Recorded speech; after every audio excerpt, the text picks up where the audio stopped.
Good afternoon, ladies and gentlemen. We welcome you to the Leon County Board of County Commissioners meeting, one and all. As we begin our meeting, this beautiful, beautiful sunlit day here in the county of Leon, Florida, we ask if Commissioner Carolyn Cummings would please lead us in our devotion. Thank you, Mr. Chair. We are privileged to have with us today Dr. Michael R. Moore.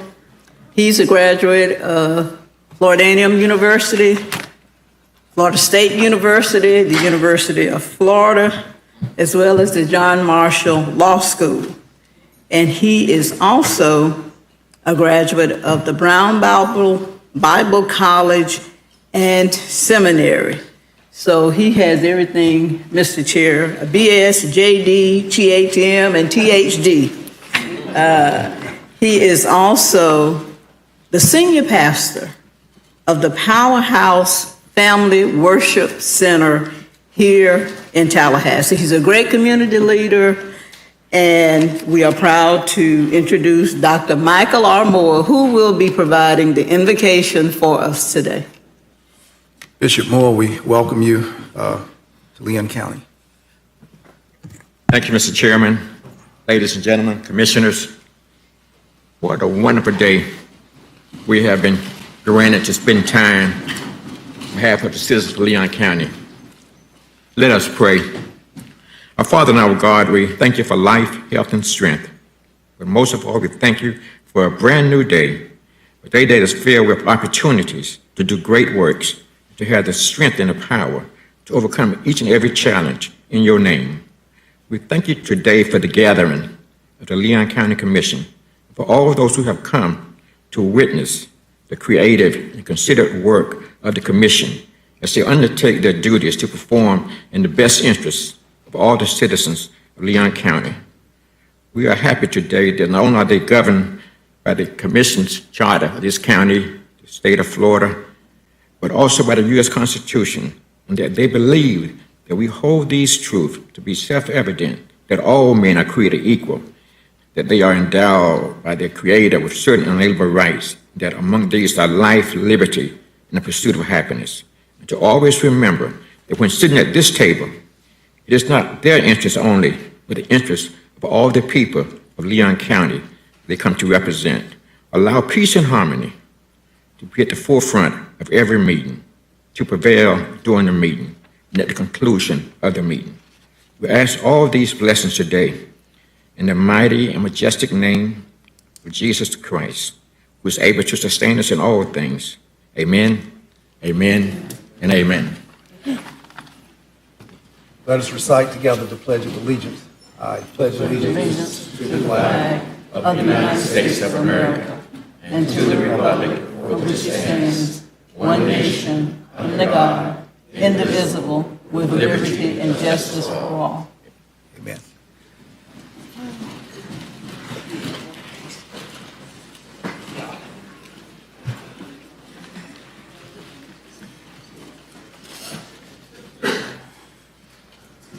Commissioners and ladies and gentlemen, as we get started, we have a proclamation honoring fallen Tallahassee Police Officer Ms. Christopher Farrell, a proclamation recognizing the 30th anniversary of the Capital Medical Society's We Care Network, a proclamation recognizing September 30th as Go Gold Day in support of pediatric cancer awareness, and we have a proclamation recognizing Walker Smith Rodeo Athletics.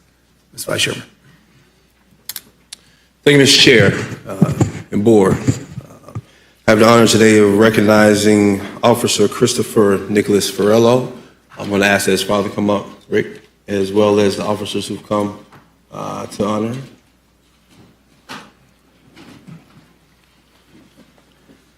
him. In short, at age 33, Mr. Farrell died in the line of service, and what we want to do here today is honor what he was able to do here in Leon County for our community. The proclamation reads, whereas Christopher Nicholas Farrell, 33, a Tallahassee police officer, died in the line of duty on Wednesday, June 8th, 2022, And whereas Christopher is survived by his parents, Richard and Teresa, brother Richard, his beloved cousin, Angela, and Cora, his cousins, Angela and Cora, Cora, his constant canine companion. I messed it all up. Christopher's life was filled with love and great memories for those that he loved. And whereas after graduating from FSU, Christopher first realized his childhood dream of protecting and serving as a PSA with the Wilton Manor Police Department. He returned to his adopted hometown, Tallahassee, and joined the Tallahassee Police Department, which became his second family.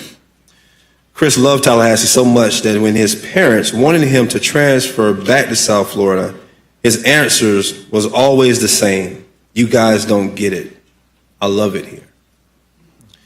And whereas Christopher's love for Tallahassee was so deep and embedded in his future, that his family had decided to move to Tallahassee so they could be near him.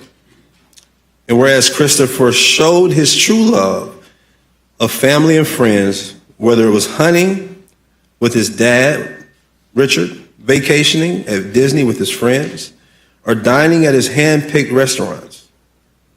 In his pastime, Chris enjoyed watching sports, especially hockey.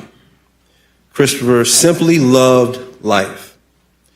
And whereas Christopher had a true passion for law enforcement, coming from a long line of family members in law enforcement, this passion showed through his day-to-day work in the Tallahassee community. Now, therefore, we, the Leon County Board of County Commissioners, do honor Officer Christopher Nicholas Farello, dated this day, September 13th, 2022. This is signed by the chairman and the rest of the commission attested to by the county administrator. Thank you for your service.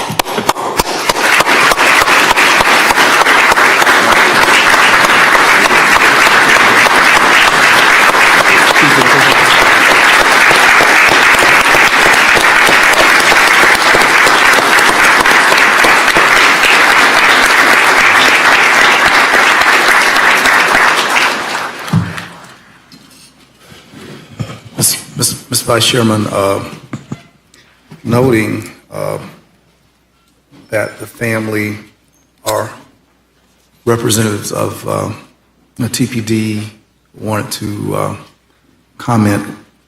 You had another proclamation. Yes. Okay. If you would just hold up there. I want to note something of importance.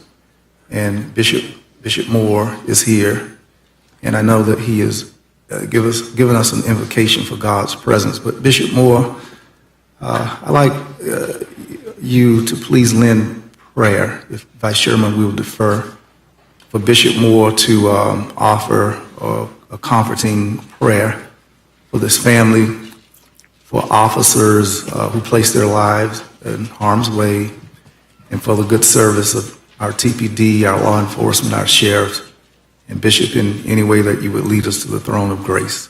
We Understand. appreciate. Our Father and our God, we come now just to say thank you. Ask God your protection over those who serve every day, put their life on the line to serve us, to keep us safe from all harm and danger. And they respond to the call whenever the call is made. They always show up on time. They're always there. No call is voided. We thank you, God, for their dedication, their commitment, and for their service, willingness to serve. We ask you, God, to be with them at all times. Every morning when you leave their home, give them the chance to come back and see their family again. Keep them safe as they travel over our highways, around the county, around the city. We ask you, God, to bless them, God, and to keep them safe from all hurt, harm, and danger. You preserve life, particularly because life is so precious.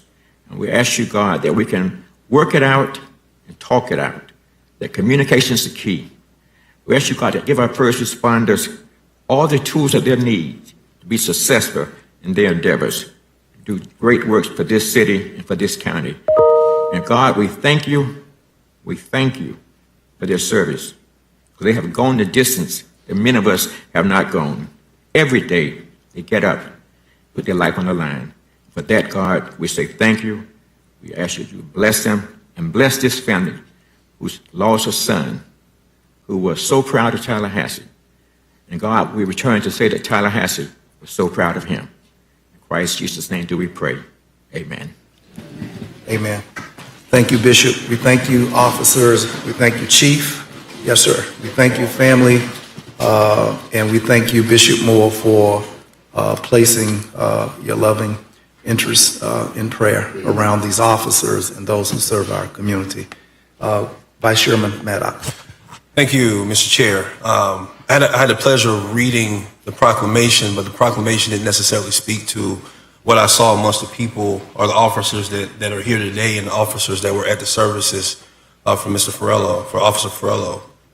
What I appreciated most, me being the old team guy, is to see how you gathered around each other and you became one unit around that tragedy for your family. That means a lot.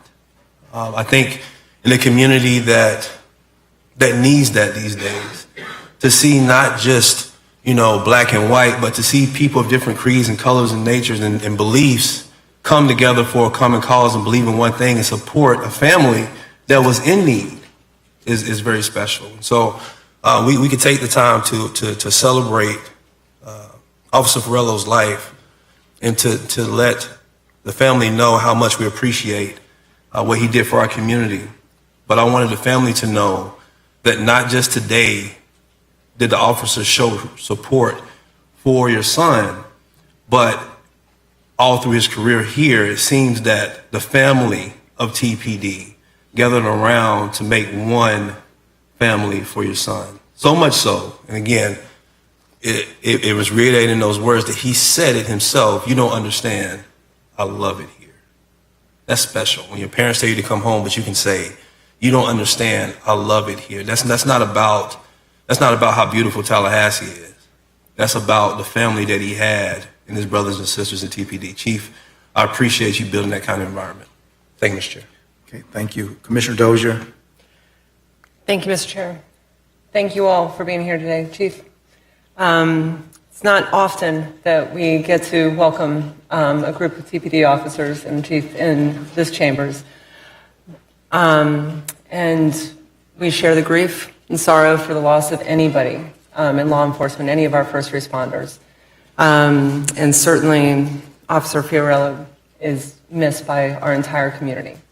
But I also just wanted to take the opportunity, since you're on the 5th floor, I recognize a lot of you probably come into the courthouse an awful lot. This is your building as well. And even though we may see the sheriff more often and our EMS, Leon County EMS, of course, we know that it's in complete family. With the Sheriff's Department, with TPD, firefighters, our EMS, all of you work together all the time, and it's truly appreciated. And I hope you'll forgive me for this, but whether on duty or off duty, I know it really hits home when we lose anyone. And I just wanted to take a moment and mention Captain Ruddy, who we lost this weekend. So our thoughts were with him and with TFD and with all of you as well. Thank you. Commissioner Welch. Thank you, Mr. Chair, and thank you, Chief, Revel, and members of your staff for being here.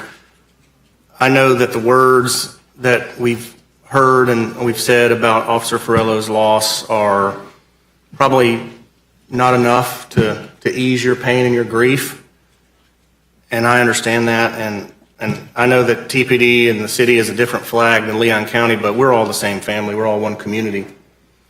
And I think sometimes we forget the willingness and the sacrifice that our law enforcement officers sign up for when they put on that uniform. And if anything, I think that after recognizing September 11th, 21st anniversary on Sunday, and now today with Officer Farello's loss and any law enforcement officer's loss in the line of duty, serve as a reminder to us of that willingness that our law enforcement officers undertake when you put on that uniform. And that is the willingness to pay the ultimate sacrifice in service of our community. And I think that needs to be said. So to Officer Farello's father and his colleagues, I recognize Officer Zwydorf, a former student at Childs High School, and I know that Officer Farello was a friend of yours. And I've sent a lot of students into law enforcement. And it breaks my heart to think that some of them, may not make it back. Same with the military. So I have a tremendous respect for our law enforcement officers who are willing to do what you do. So thank you. God bless Officer Farello and his family. Thank you. Amen. Commissioner Minor. Thank you, Mr. Chairman. I don't want to reiterate too much what other folks have said already, but my grandfather was a police officer, and I also went through the Citizens Police Academy many, many years ago, and it's been impressed upon me how difficult your jobs are. And not everybody realizes this all the time, but you put your lives on the line to keep this community safe. And Officer Farello was actually, his regular beat was serving the people in my district, Northwest Tallahassee. And everything that he did, everything that you do, serves all of us to keep us safe. And I think the tragedy that happened, I think, was a solemn reminder for many people, because during the service at the Civic Center, I think you saw the entire community come and pay their respects. And we're reminded of the sacrifice that some give and the risk that many of you all put forth every single day. So to the family of the officer, my deepest condolences. And thank you for everything you all do. Commissioner Cummings. Thank you, Mr. Chair. What impressed me about that resolution was a demonstration of love that Officer Farello had for the city of Tallahassee, Leon County. Even after having moved away, he came back and ultimately gave his life for the protection of this city. So in saying that, Mr. Chair, I'd just like to commend all the officers. They go out every day because you love this city, and we enjoy the benefits of life, liberty, and pursuit of happiness because you all are willing and dedicated, Chief Rebel. To the Farello family, you certainly have my sympathy. If along the way, if there's anything that I can do to ease your pain, just let me know, and I'm sure all the commissioners have that same sentiment. But we love you. We love all of you officers. You all do a great job every day, and your service does not go unnoticed. So thank you for being here. My sentiments, my love to the family. Thank you. Thank you, Chief Revel, members of the TPD family unit, Farello family. Our sentiments on paper, words shared, truly are not capturing the depths, the dimensions, the degree of our empathy for the loss of that officer.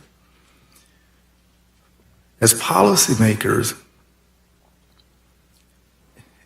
at best, what we do is to ration finite resources in support of the sheriff's, the chief of police's requests budgetarily. And I believe that over the years, as policymakers, for those who sit here in City Commission, we have more often than not supported your requests for the resources, the dollars, the whatever's asked. And we are not a commission who's not supportive in terms of the dollars to support. But dollars alone does not reduce the danger, the difficult encounters of meeting people at all stages and mental stages of life, and how you all go up and down the escalator to meet all kinds of people, dysfunction, high function, in between, is amazing. But please, from the prayer of Bishop Moore, be encouraged that our community supports you. We believe in what you stand for and what you do for all of us. And in a time like this, this particular loss, it really cut to the core. I didn't know how other commissioners have felt about it, but there was something about this that just went all the way to the bone. So our empathy collectively is shared with you. And though we tend to have more conversations with the men who wear green and the women who wear green, but we are as supportive of the men and women who wear blue in this community as anybody else. So thank you for y'all taking your time and affording us the corporate expression to convey the sentiments of our hearts in a moment of a fallen soldier. We thank you. God bless you. Please be careful, and we love you. Thank y'all. Amen. Thank you. Okay. Thank you all. Thank you, Mr. Vice Chair. Tom?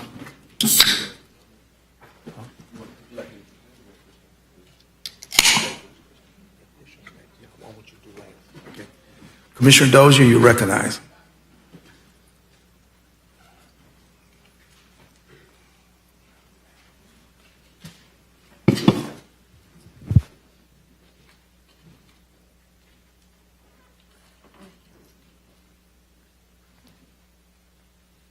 Thank you, Mr. Chair. A proclamation for the We Care Network. Dana? Shannon? Didn't see you. All right. Of course I saw you, in blue. Look at that. Walked right past the whole group. Forgive me. How are you? Good. It's good to see you. You have your whole team. That's why you were mixed in with everybody. Yeah. So I'm glad to have your whole team here. Welcome. Well, it is my honor to read a proclamation for the We Care Network.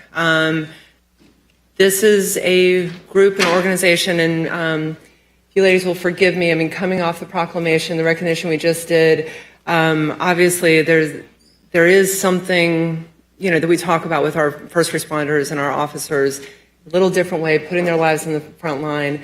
But I also want to recognize how many people in our community care for each other and what you all are doing, helping support people every day, and with the doctors and others in your network. It is substantial. So thank you, and particularly in the last couple of years that have been so difficult.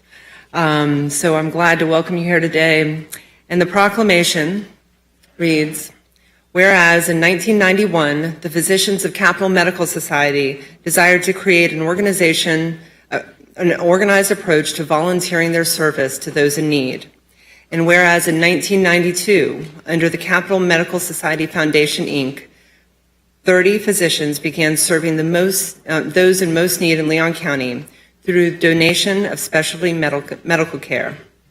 Whereas in 1993, this effort was expanded to serve the fellow citizens in the neighboring counties of Gadsden, Jefferson, and Wakulla. And whereas in 2003, the physicians and dentists partnered to add dental service to the We Care Network. And whereas today, and these are some remarkable numbers, 300 physicians, 40 dentists, Tallahassee Memorial Healthcare, HCA Florida Capital Hospital, numerous auxiliary providers, and our Leon County referring partners, Bond Community Health Center, Neighborhood Medical Center, North Florida Medical Center, and CarePoint Health and Wellness Center are bridging the gap in healthcare to address the needs of low-income and uninsured adults in the four-county area. That is a remarkable collaboration and partnership. Whereas during the past 30 years, the physicians, dentists, and auxiliary partners have donated more than $124 million in medical and dental care to low-income, uninsured adults in our four-county service area. And whereas in Leon County in the past year, over $2.32 million in medical and dental care has been donated to those in our community. And whereas the We Care Network is the 4 county service areas' response to the lack of affordable health insurance and narrow eligibility for Medicaid.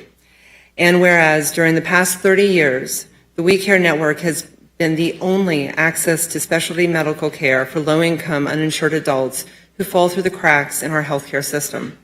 Now therefore be it proclaimed by the Board of County Commissioners of Leon County, Florida, that we recognize and honor the We Care Network for providing access to specialty medical care for low-income uninsured adults in our community for the past 30 years. Stated this day of September 2022, signed by all the commissioners and the county administrator.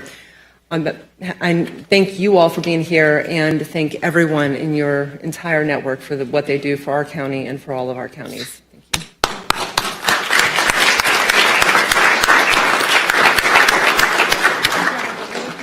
you. Yeah, do you want to say it?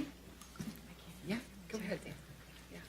Thank you for having us here. My name is Diana Bixler. I'm the program coordinator for We Care Network. This is our case management team. This is it. This is everybody here that coordinates all the care that you just heard about from Commissioner Dozier. So we want to thank you for your continued support. We get funding through the Leon County CareNet grant, and that helps provide this specialty care. We work very closely with Bonds Neighborhood and Appalachia Center on that CareNet grant, and that is a huge reason why we're able to do this, why we're able to all serve Leon County. It's about 65% of our patients. So we are very grateful for your support, and thank you for having us here today.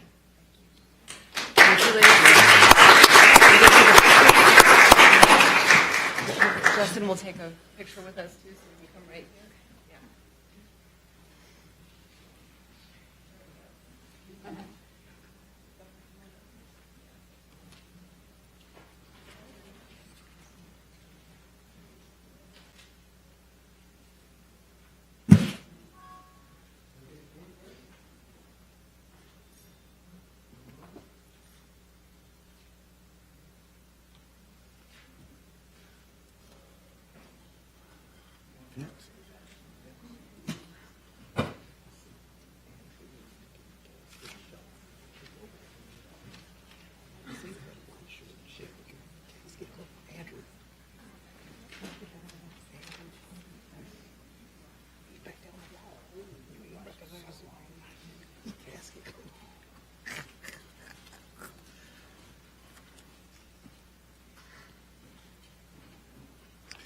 Okay, we thank you, Commissioner Dozier. Commissioner Welch.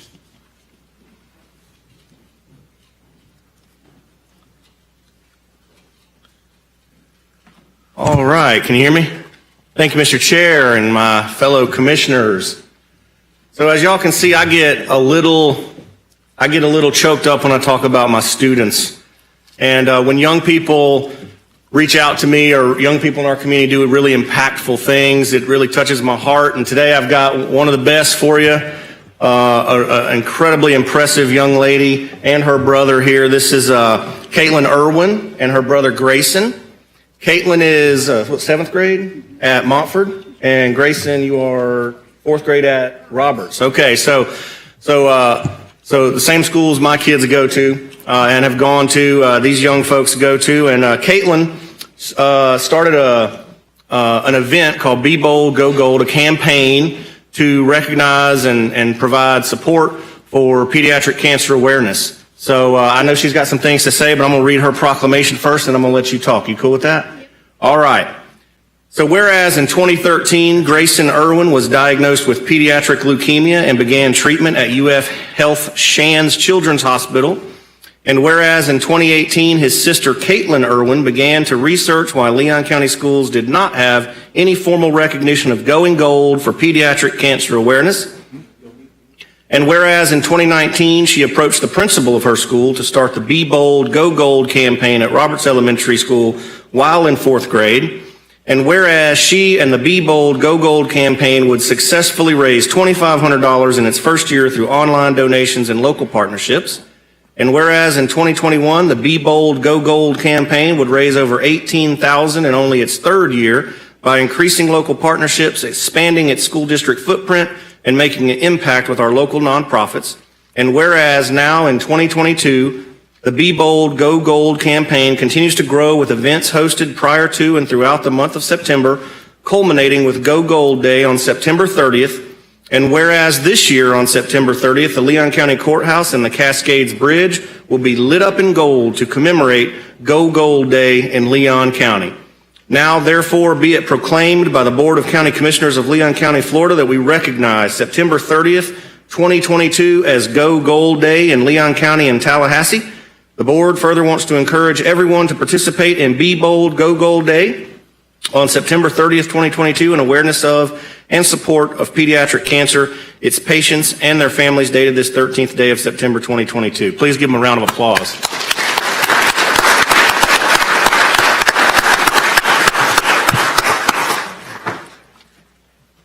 Thank you, Commissioner Welch. I just wanted to share a few words why this means so much to me. When I was just 3 years old, my younger brother Grayson was diagnosed with leukemia, a type of blood cancer. He went through treatment at UF Health Shands Children's Hospital, and today he's 7 years cancer-free.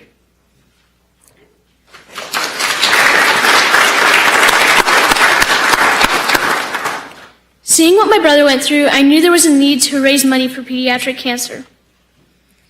Because our schools didn't have a Go Gold Day during the month of September, I approached my principal, and in 2019, I started a Be Bold, Go Gold campaign at my school. I raised $2,500 that first year.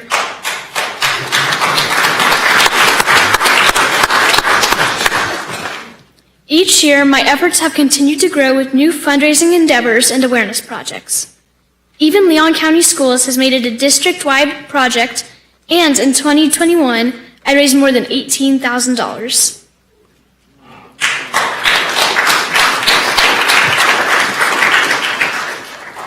I am so excited that this year, all of Leon County is going gold with this proclamation and the lighting of some of our county and city landmarks. I am so grateful for the leadership of my school, district, and now our county for believing in me and this initiative. This month of September, we are going gold and have a goal to raise $25,000. We'll have lots of ways to participate, like donating at all Tallahassee Dunkin' locations or going gold on September 30th by wearing gold. All funds raised are divided between 3 local charities to help make an impact on families in our community experiencing childhood cancer. They are Hang Tough Foundation, Trent's Touch, and the Marshall Fisher Adolescent and Young Adult Cancer Fund at UF Health. To learn more about ways to get involved in all the events planned, visit BeBoldGoGold.com or follow on Facebook at BeBoldGoGoldTLH. I'd love for you to join me and go gold with me during the month of September to raise awareness and funds for pediatric cancers. Thank you so much.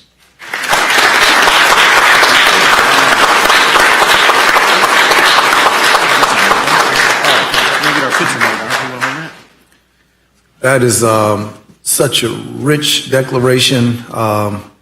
Friends, I can't help but say, Mr. County Administrator, as the young lady was talking about her fundraising prowess, that Commissioner Dozier had a big old sweet smile across her face. And I'm not sure she's going to have a conversation with her, immediately.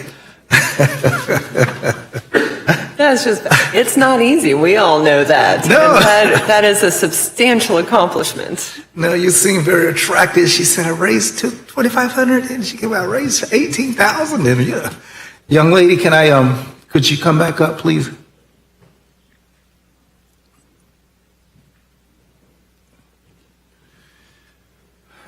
Our commission hears a lot from different citizens. Your vision, thank you, Commissioner Welch, for bringing forth your constituents here. And I've asked our county attorney, was it okay and was it proper or legal for me to do? I'd like for you to know that I'm going to make a contribution of $250 in support of your effort. I don't think I'll be in town on September the 30th, but I'm going to give my contribution to Commissioner Welch in support of your efforts. Very meaningful, touching, outstanding work. So I wanted to make sure that you knew publicly that you really pulled on my heartstrings. Thank you so much for your good work. Keep it. Thank you. Thank you, Mr. Chair. Commissioner Cummings, followed by Commissioner Minor. Thank you, Mr. Chair. Will the young lady come?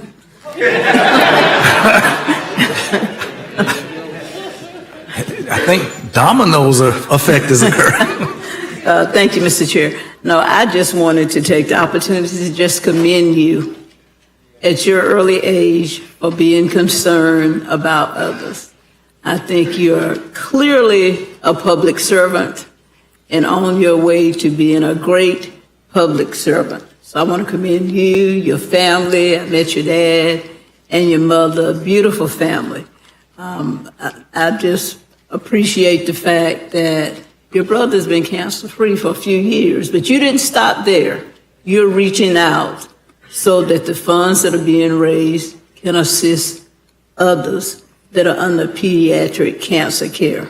So thank you for your tenacity. Thank you for your concern, your care, and I just see great things in your future. Okay, congratulations. Very good. God bless you. Commissioner Minor. Kevin, we keep on wanting you to come back to the podium and just stay there for a bit. Listen, I just want to thank you and your mother for meeting with me and Jody Wilkoff, my chief of staff, a little bit ago. It was really inspiring to hear everything that you're doing, and then to hear it again today. Just really terrific. Thanks for everything that you're doing. You're really making a difference. You are making a difference. And count me in for a donation too. I think I told you at Lucky Goat, but count me in. So thank you for everything you're doing. It's really inspirational. Really appreciate it. Thank you. Oh, Commissioner Proctor, I've got to say on the record that I will make a donation as well. Now, young lady, you need to know I was begging money a few weeks ago. Neither one of them wanted to give me anything. Not one time. All right. Commissioner Welch, you've done a great job. Commissioner Maddox, you want to weigh in? Well, Mr. Chair, while he's walking up here, I'm going to say, can't be left off the bandwagon here, but I think one of the things that, you just keep wanting to walk away. One of the things we got to recognize is you got the inspiration because your brother, but also I'm sure because of what you saw other families going through, as you said. And one of the things that has hit me, some of the young people that I knew who passed away in school when I was in grade school, we might know one person at our school, but we didn't know how many people were affected by this. Social media, and it brings, a lot of our folks closer to home who we may not know personally. And we know how vitally important what you're doing is and how hard it is, truly, all jokes aside, to raise that much money. So well done, and we will all help you reach your $25,000 goal next year. The last thing I'm going to say is we have seen a lot of times over, and I can't believe I'm coming in on 12 years up here, but the things that young people have done in this community is just remarkable. One of the first things, and I've been thinking about this recently, was 2 Leon High School students who brought an idea to have push buttons for handicap accessible at our gas stations. So we just need to recognize how many young people of all ages can't vote yet necessarily, but you are active parts of this community and you bring such incredible value and ideas. And to stand up there is not easy. Stand up there again and again and again is not easy. So thank you for being here today and thank you for what you're doing. Well done. Thank you. Okay, one more. Commissioner. Mr. Chair, since I had to present my proclamation, I came down to stand with the young lady. I think I made her a little nervous. But I think the thing that I wanted to speak on just real quick, and of course I'm going to make a donation too, is just the level of unselfishness it takes to know I've done enough for my brother to beat it. Now I'm going to do enough for everybody else I know and can help to beat it, or that's affected by it, to beat it. There's nothing more Tallahassean American than to be that selfish and care about your neighbor enough to want to do something to help somebody that you don't even know. And to do it at, how old are you? 12. To do it at 12. I mean, I was still trying to run touchdowns at 12. I wasn't thinking about anybody else. But to do it at 12 doesn't just speak to who she's going to be when she grows up. You know, Commissioner Dozier did a lot of stuff when she was young too. It also speaks to her parents. The job that you've done to raise this young lady is amazing. Because 12-year-olds just don't get inspired like this to do these types of things unselfishly for their community without seeing it happen from their parents. And so I wanted to thank you for the way you parented this young lady to be the young lady that she is. You both should be commended. And you, young lady, have a bright future ahead of you. I've been in fundraising about all my life. And to raise $1,000 these days is tough. So 18,000 with a goal of 25 is absolutely amazing. I know you're going to break that goal wide open, and I look forward to great things from you in the future. Congratulations.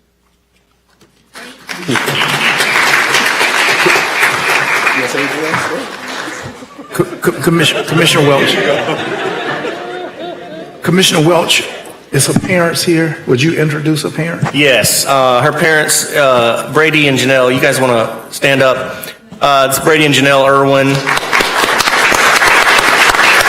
Thank you all so much. Yeah, obviously, as Commissioner Maddox says, the Vice Chair said, you know, you're doing a great job, and it shows, and I know you're proud, as I am proud, and we're all proud. So thank you so much again, and thank you, Caitlin and Grayson. You guys are your hope personified, okay, and that's why we're all inspired by you. All right, thank you. Very good. Mr. Vice Chairman. Mr. Chair, you know what I appreciate the most about that is as we called her up time and time again, as we asked for the parents to stand up, everybody got red-faced. Mm-hmm. You can tell that they're just not used to the attention. They didn't do it for the attention. That's just awesome. We appreciate y'all, really. Mm-hmm. Next up, we got a real athlete coming up, Mr. Walker Smith. Come on up, family too. Now, I like to think I was a pretty good athlete because I ran a football, but let me tell you something. I wouldn't last 10 seconds in a rodeo. So, what we're here today is to celebrate Mr. Smith's accomplishments in rodeo. So the proclamation reads, whereas Walker Smith, born and raised in Tallahassee, Florida, began riding bulls in 2019. He spent the next 3 years honing his skills, rising in rank every year. And whereas in the last year, Smith won the Tri-State Championship, placed ninth in the Patriot in Las Vegas, won the Geneva, Alabama Bucking for Christ Rough Stock, Bucking for Christ Championship, was reserve champion for Ambrose, Georgia's Ride Right Rough Stock, and took home the 2022 PRCA Junior Bull Championship in Kissimmee, Florida. This past weekend, we didn't get this until Monday, so this is fresh, guys. Fresh news. This past weekend, he won the reserve championship at the South Florida Mini Bull Tour in Fillsmere, Florida. Smith will be making his third qualification to the WCMB World Finals and ride for the Team USA. And whereas shortly after Smith began riding in 2019, he contacted the Susan Ewing Walker Foundation and partnered with them to hold a rodeo for breast cancer. Where he raised an incredible $2,300. He was not just doing that. He was not satisfied there with just stopping there, not him. And whereas Smith now serves as the youngest board member for the J.W. Bucking Autism Foundation, a foundation that's committed to providing acceptance, awareness, and advocacy for children with autism in rodeo. Smith rides for children who are unable to ride for themselves, and donates his winnings to the foundation to help buy rodeo equipment for those who can't. I'll read that one again. Smith rides for children who is unable to ride for themselves and donates his winnings to the foundation to help buy rodeo equipment for those who can't. Through his work, it deserves a hand, it really does. Through his work with JW's Bucking Autism, Smith helps children who might otherwise be overlooked achieve their dreams. Now therefore be it resolved by the Board of County Commissioners of Leon County, Florida, that we honor Walker Smith for his commitment to using his championship skills in the sport of bull riding for charitable causes and the betterment of our communities, as signed by the chairman and myself and the rest of the board and attested to by the county administrator. Walker, congratulations, man. Thank you.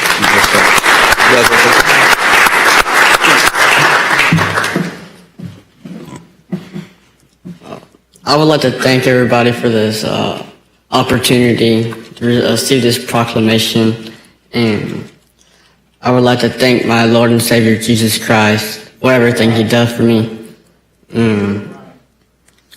This is a big dream, and I'm just thankful for everything. And this year, when I go to the WCB World Finals, I will be riding for JW's Bucking Autism. And I would like to thank everybody that sponsors me and supports me and helps me get down the road to get to all my rodeos. And especially Leon County. They just helped me so much, support me and build me up.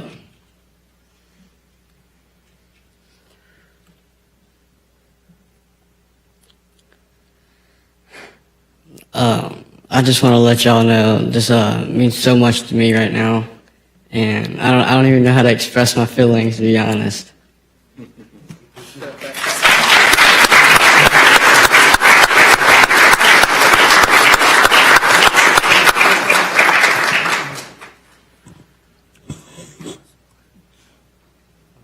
What is considered a complete ride? Is it 8 seconds or 10 seconds? 8 seconds.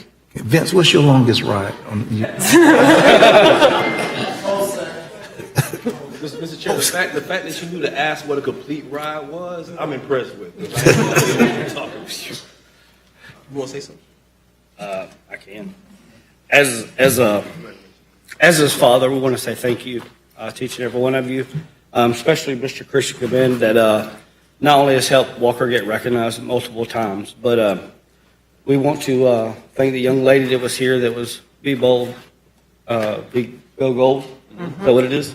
So we would also like to change his colors to gold for every year from here on out to gold, and to try to help her raise money. As well, Walker is, he raised a lot of money for autistic kids to buy glasses and stuff like that. So to know that there's other kids in this community that want to reach out and help is very special to us. So on behalf of me and my wife and our family, we want to say thank you. And thank you, Mr. Nick, Mr. Christian, and all of you guys for helping.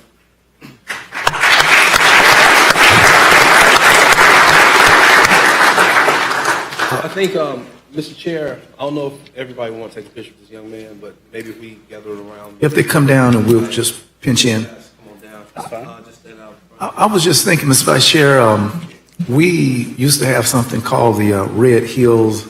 Horse trials, yes, sir. You know, the horses, and he's riding horses and stuff. Maybe there's perchance, you know, he would represent Leon County with, you know, that gold shirt with Leon County on it some kind of way. We need to think of a way in which this great rodeo artist is, you know, representing our county in a very special way. That would be awesome. Maybe. I don't think that they don't have rodeos in Arkansas and Mississippi, so I just put that out there. What I would ask is, if the board doesn't mind, we do have our school board chair here, and I would like him to come up because this is one of our students. So if you don't mind, I'm not asking. Come on, come on, come on, man. Goodness gracious. Thank you.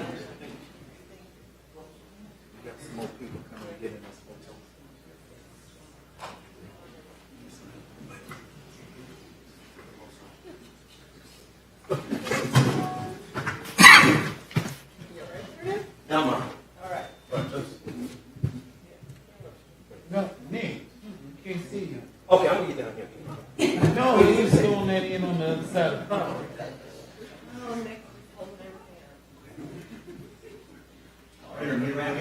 There you go. Smile. There you go.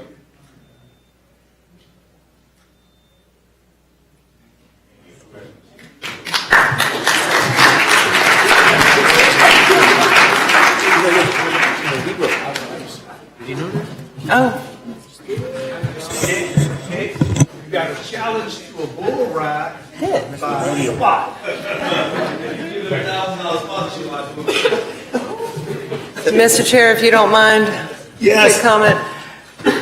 So there are days like this where our proclamations and recognitions, we can take some time, and we got to know there are so many people in our community, but it's always special to lift up, especially young folks. For Walker here, I got to say on a little personal note, my future stepson is named Walker, and you're the only two people I've ever met named Walker. So that just, I had to share that. What you're doing for all the organizations you represent is incredibly impactful. Really appreciate the note about connecting Caitlin and Walker together. The amazing things happening with the young people in our community, as I said a moment ago, is really special. But for you to help those with autism and for those who can't ride, that just goes a step farther, and giving them an opportunity. And one of the things that really impacted me years ago was learning a lot about Temple Grandin and how she represented for autism and working in the cattle industry. And people just, they don't know how many folks, particularly with autism, really gravitate towards the animals. I'll say that. It's really important. So just wanted to give a special thanks to that and for all you're doing, and good luck. We'll be watching. Yes, ma'am. Thank you. All righty. I want to thank you, commissioners. As we continue in our meeting, I want to ask if the school board chairman, Mr. Darrell Jones, would come now for an appeal. Mr. Jones, still here? Yes, sir. Mr. Jones, if you would come now. Very good. Thank you. All right, moving right along. We're pleased that we're before 8 o'clock so far in the meeting, and quite pleased. Mr. Vice Chairman. Thank you. Before we got the citizens to be heard, I want to take the opportunity to speak on a meeting I was able to attend over the last week, or maybe over the weekend. I met with some folks over in the Lake Monson area, and I'm sure you all received an email from them, from Max Epstein, surmising some of the things they'd like to see done. I was able to have a conversation with the county administrator, and I believe, Mr. Administrator, we have an agenda item coming up in October, correct?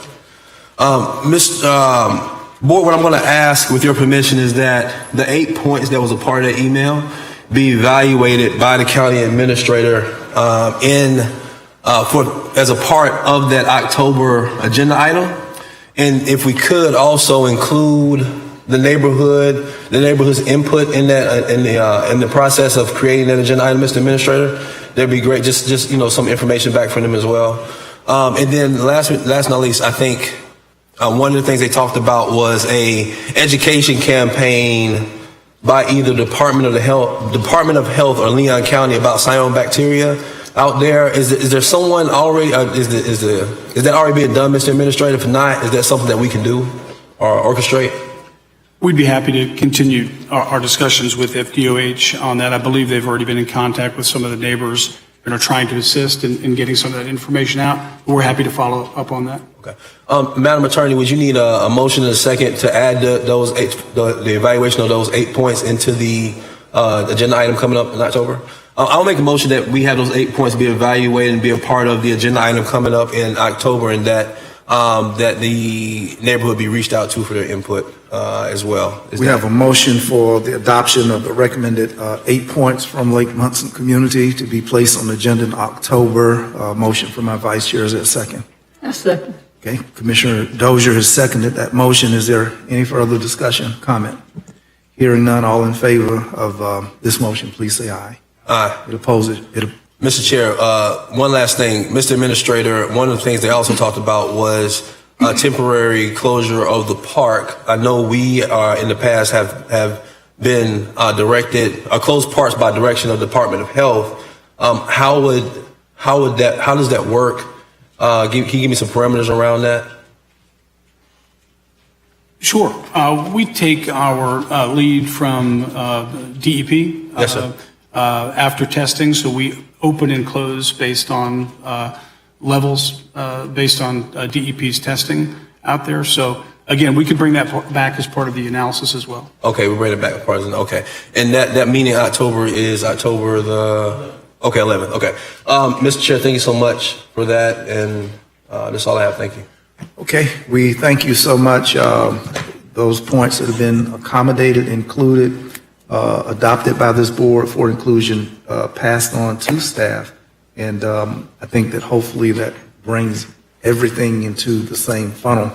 And then we'll get to synthesize matters and issues that have been put forward from. And thank you, Ms. Vice Chair, for meeting with Lake Munson contingent. And we're grateful for all that you've shared with the board. Commissioner Dozier.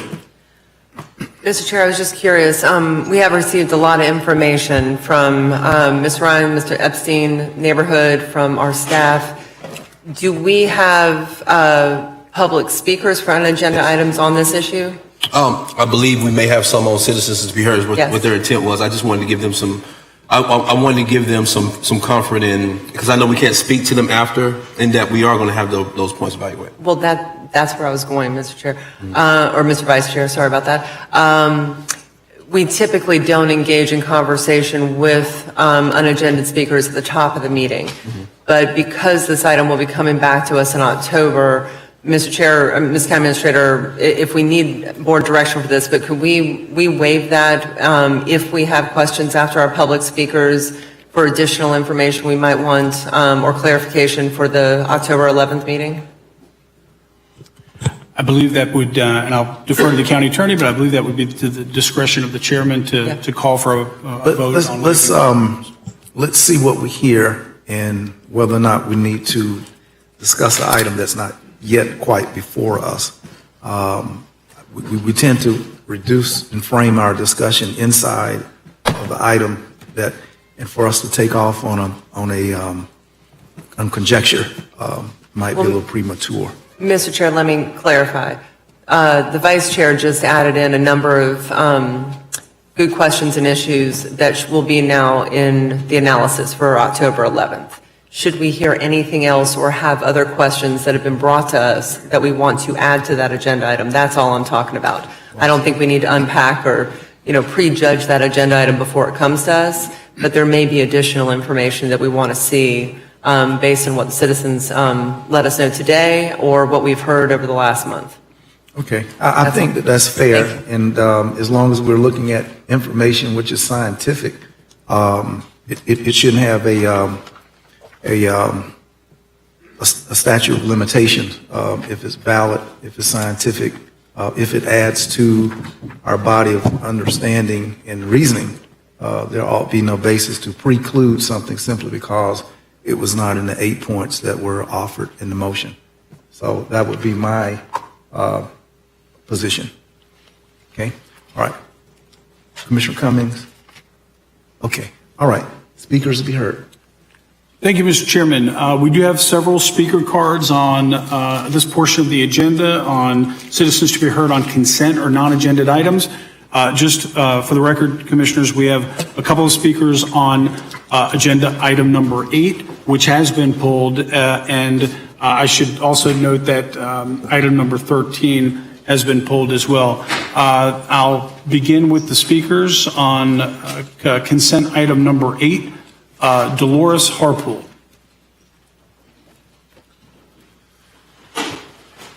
Ms. Harpool, good evening, and you would state your name and address for the record. Sure. Thank you. Dolores Harpool. My address is 856 Violet Street here in Tallahassee. Okay. And I am a previous resident of Allen Subdivision. Okay. I'm here to speak in support of the agenda item for approval of renaming South Bruno Street to honor the late and the Honorable Carrie Pittman Meek. I was blessed with the opportunity to help develop this request along with Ms. Pittman. And I do want to express that I certainly support your approval. The late Carrie Pittman Meek was certainly a legendary woman who grew up on the street that we're discussing today and who has made exceptional contributions within our city, our county, our state, and our nation. In all due respect to those who may be opposing, it is my understanding that your positive vote here today will only change the street name, not the street numbers, nor the properties remaining on the street. So this request is about preservation and presentation of history. This change would bear local, state, and national historic value. It would serve a much higher good for far more people than the few small inconvenienced by this change. First, very few streets in Tallahassee are named in honor of African Americans. Secondly, your vote would signify that this street is tied to a person of monumental significance. It's the pathway that the humble and yet honorable Carrie Pittman Meek walked every day as she grew and prepared for her calling in life.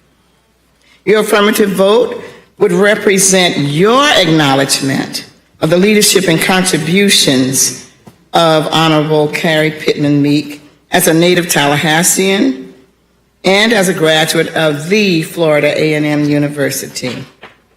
There are other descriptors that I could give, but in the interest of time, I believe more information about her and her contributions have already been provided to you. Fourth, based on my deep dive research that I conducted regarding the character and legacy of Allen Subdivision, where she grew up, I conducted a survey, and almost every respondent identified Carrie Tot, as we called her, Pittman Meek, as the most prominent figure from that area. She happened to live on South Bruno Street.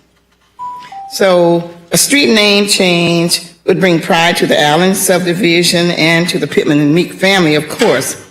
And I believe that most people in Tallahassee would agree that a street name to honor Carrie Pittman Meek is most befitting of her accomplishments and the pride she has brought to this street, to her home neighborhood, to FAMU, our city, our county, and our state and our nation. As a matter of fact, I'd like to deposit a thought with you as I close. In addition to naming a street for Carrie Pittman Meek, of all the city and county buildings in Tallahassee, there ought to be, and this is again for your consideration, a building named for the late Honorable Carrie Pittman Meek. For today, though, I ask your affirmative vote on this agenda item, and I thank you for your attention. Ms. Harpo, Yes, sir. thank you. I want you also to know that last week I reached out to the Honorable Kendrick Meek to inform him of this change. And I took a picture of the photo here that I have in my hand and forwarded to Kendrick on yesterday to let him know that this photograph of his mother and I at a roast back in somewhere, that this photograph remains on my credenza in my office, and she has my back every time I'm in my office. The Honorable Carrie Meek sits and watches me, and she sees everybody that comes in my office as well. So I just wanted you to know that my love for this lady. And I think at Friday's dedication of the 57 graduates from the FAMU Law School, which was featured in the paper with Attorney John Dew. Yeah. Attorney Gwen Sawyer Cherry was a lady who mentored me from 8th through 12th grade, and she held down, I believe, House District 103, Jolene Kershaw, 104, and they were the only African Americans in the legislature when I was in school. And Mrs. Meek succeeded Gwen Cherry, who died in a tragic accident, and did a fabulous job. And I can think of nothing richer to honor Allen Subdivision than to place Ms. Pittman Meek's name there in that community, just in the shadow of FAMU High, where we all attended. So thank you for your leadership of what y'all have done. We have Jakes and Patterson, up there running parallel with Palmer. And now we have the stellar name of Pittman Meeks. Thank you so very much. I want to share. Thank you. All right. The next speaker on this item, Betty Pittman. Ms. Pittman, welcome. State your name and address for our records, please. All right, my name is Betty Pittman. I live at 1445 South Bruno Street. My name is Betty Pittman, the niece of Carrie Pittman Meeks. I would like to ask the board's approval to honor the Honorable Carrie Pittman Meeks, who was a former congresswoman and educator. She was born in Tallahassee, Florida, the daughter of Willie and Carrie Pittman, where they served our community well. Carrie, who is a former graduate of FAMU, was known for her many contributions and to her extraordinary works, helping to strengthen the community. Therefore, today I stand before you to request that the street that is currently named Bruno Street to be changed to reflect Carrie Pittman Meeks Street. Thank you. Thank you, Ms. Pittman. I also want to know, it's not lifted up, but as baby rattlers, those of us who attended FAMU High School, Brother Stanley, you should know that, and you do know that Ms. Pittman Meeks is in the FAMU Sports Hall of Fame. And she was quite an athlete of her time, and captain of the FAMU women's basketball team, I do believe. And from an intellectual side, the Meeks Eaton Black Archives building at Florida A&M, which may be probably the last building of intellectual association that's been built at FAMU, carries the name of Mrs. Meek, along with the late Professor Eaton. So her work as a Congress lady, her name's placed at FAMU in both in sports and in academia, speaks volumes. And I'm just getting a little, a little bit of my feelings today. But we love this family. Yeah. Thank you, Ms. Pittman, for coming. All right, thank Yes, you. sir. Thank you. Next speaker on item number 22, Terry Ryan. Item 22, Mr. Ryan. Thank you. Terry Ryan, co-founder of the Tallahassee Sewage and Wakulla Basin Advocacy Group. On this item here, by coincidence, I just woke up this morning, looked at the news and saw on WCTV's website that the County Commission was going to be discussing a grant proposal for septic tank conversions within the Wakulla Springs Protection Zone.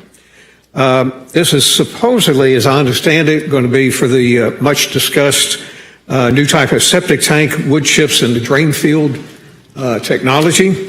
However, it's still releasing effluent into the environment. We understand staff recently told some of the Munson residents they could have this particular conversion. First of all, with very few exceptions, there should not be any septic tanks anywhere close to Lake Munson, no matter what the technology is. We're just moving chairs on the proverbial Titanic, on the deck of the Titanic. Second of all, with, again, very few exceptions, septic tanks need to be removed from the entire Wakulla Springs Protection Zone, period. This is not doing that. There should be some more septic to sewer conversions. sooner, not later. The Munson residents had a meeting with the county staff about 2 months ago and learned that their conversion is going to be held off until April 2024. Why can't we do it sooner, especially with all these homes on the banks of the Lake Munson? In addition, in the meantime, the residents are having to pay for septic cleanouts at their expense. Why can't the Munson residents and others involved in this project be compensated for this delay and their septic to sewer conversion? They need cleanouts. Some of the residents along Lake Munson have to have cleanouts right now 2 to 3 times a year. Okay? Their septic tanks are so aged. At the present time, for going further, Wakulla Springs is under DEP BMAP enforcement action to reduce its nitrate level down to 0.35 milligrams. Many scientists say this is still a too high figure. However, as Dr. Glenn McGlynn pointed out just this past Sunday, the actual levels at Wakulla Springs consistently hover at 0.50. Starkly, a recent YouTube video I sent out a couple weeks ago starkly shows harmful algal blooms floating from Lake Munson to South Munson Slough to Wakulla Springs. They're caused by nitrogen, especially phosphorus, in the sewage. Septic tanks near Lake Munson and the city of Tallahassee are in the equation, as well as septic sewage spills and the city's aging and leaky sewage collection system. Thank you very much. Thank you, Ms. Ryan. Ms. Ryan, I heard your comments. We heard your comments. I want you to know that this day, as chairman of county government, I forwarded to our state's governor a request that he place priority on South County of Leon for sewer enhancement, for central sewer funding. And noted in my letter to the governor, communities such as Jackson, Mississippi, where the issue of antiquated infrastructure was lifted up before the nation over the last 2 weeks with heavy rains. Infrastructure failure when government failed to act in Flint, Michigan, and adverse impacts from health hazards when state and local officials knew, and there are people in jail for not. But I have asked Florida's chief executive for a meeting, as well as to ask for prioritization for the South County of the state capital of Leon. Getting those sewer pipes, I have to commend the county of Leon. We have, in terms of monies that we've gone, it's amazing that this grant asks us for $1,111,111. 1111111. Never saw that number before. Interesting. So we're asking for $1,111,111 in item 22. But there has been a steady cadence with respect to the county's ask for monies to upgrade. And if there is a track record where we have received dollars from the state and outside sources, it certainly has been in the area of upgrades, septic, and central sewer. Was looking at a map this week to look at those areas specifically, and our footprint is very, very heavy. It's just the hope that perhaps one day, while I'm living, that our city government may see the need to do its part. But right now, they can't see that far. But I'm asking our governor, since he's over all of the state, to include within his recognition that the South County needs to be brought in the 21st century of health and sanitation standards. So thank you for your continuing voice in this march. The communication you had with the governor's office, is that to secure funds to hopefully have the septic to sewer conversion with Lake Munson residents sooner than April 2024? Sir, mine is to ask the governor to take leadership over the state of Florida, the state capital of Florida. Yeah. He lives in District 1, and he does not put his sewage in his backyard. Right. I'm asking for the same service for the rest of the citizens who live in District 1. And how he comes up with that, he's the governor, bright ideas, $110 billion. I want some. That's what I'm trying to say to him. Yeah. Thank you very much, sir. In the meantime, residents, as I mentioned a minute ago, are still having to pump out their septic tanks 2 to 3 times a year. And many of the folks that are having to do that are elderly and on very fixed income. Correct. I I've hope conveyed that to the governor. maybe the county could think about some budget item to help them out. Yeah. Thank you, Mr. Ryan. Thank you very much. Who's our next speaker? Thank you, Mr. Chairman. On non-agended items, we have several speakers. The first one is Christian Caban.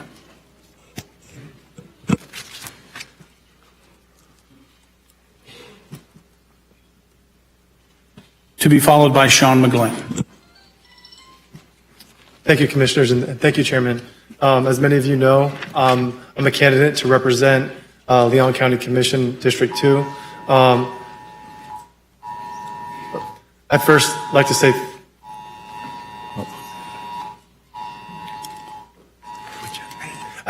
thank you to Commissioner Proctor for making this a priority on the South Side.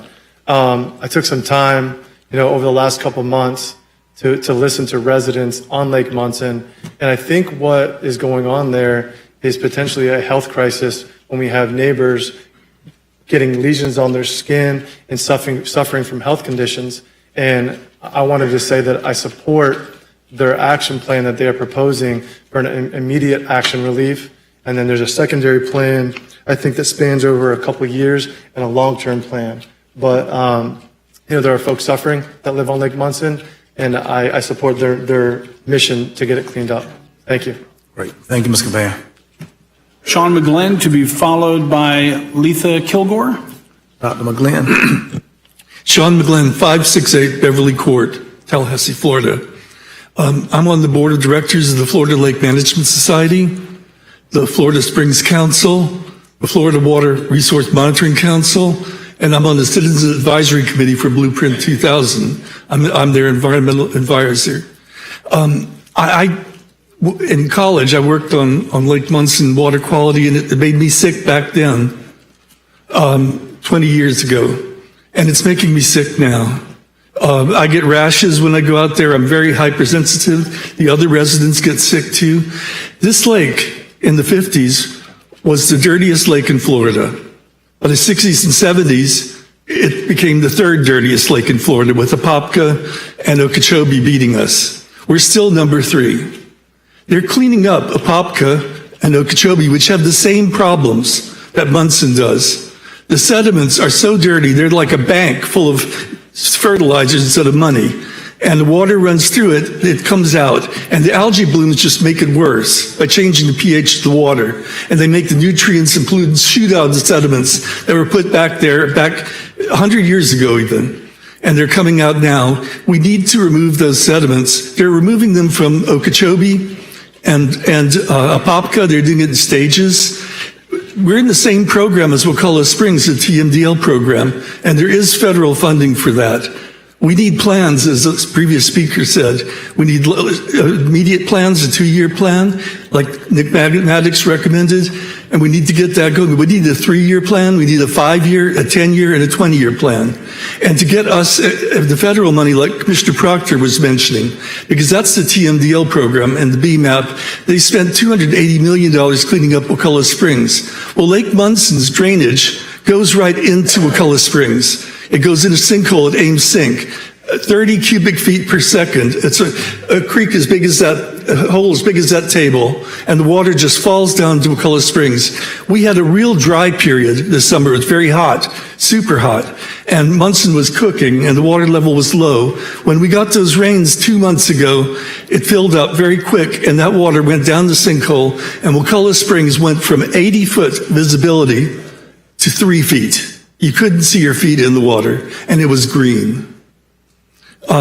We have a resource, the world's deepest and largest freshwater spring, and we've got this pollution going into it, and we've got septic tanks sitting on top of the sand that are draining all around the lake, and we need a sewer around this part of the area, the south side, more than anything else. And I do commend you commissioners for your efforts and troubles in this time. And with the current situation, I think we can get it cleaned up, because even the governor's trying very hard, and they need success stories, and we could have them here. Thank you. Thank you, Dr. McGlynn. Letha Kilgore, to be followed by Linda Rivers.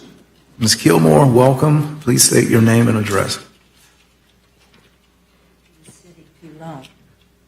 I'm Letha Kilgore. I retired from the federal government with 40 years and 2 months service in 1999. I bought my house on 5406 Trinidad Drive in September of 1980. It was a beautiful lake. It has been beautiful and heartbreaking ever since, off and on. They built I will say that in 1998 and 99, the Corps of Engineers came and emptied the lake. They were going to build a berm, and they decided not to dredge, and they drained it and left. No berm, no nothing. But it did help it for a while, of course. And in October of 2010, there was another drawdown, and it was drawn down until May of 2011. And the dam was improved greatly during this drawdown. Things were cleaned up, things were done, but they did no dredging. They decided not to do that.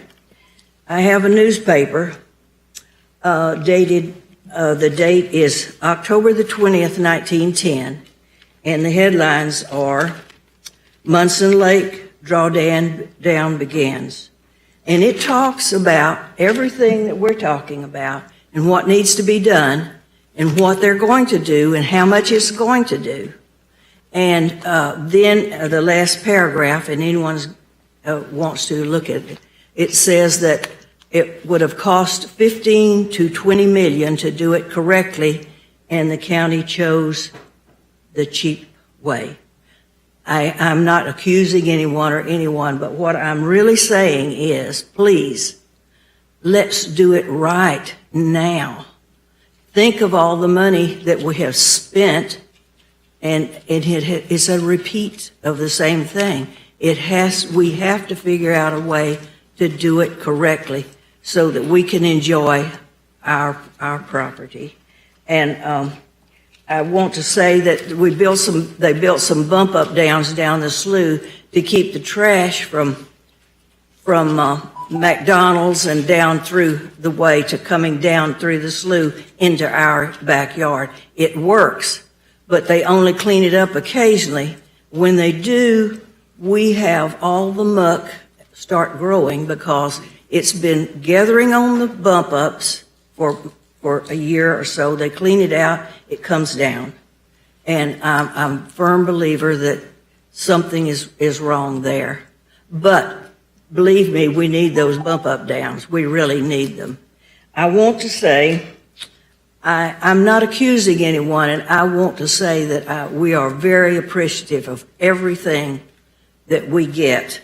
We need it. Everyone needs something. And we need our lives made better.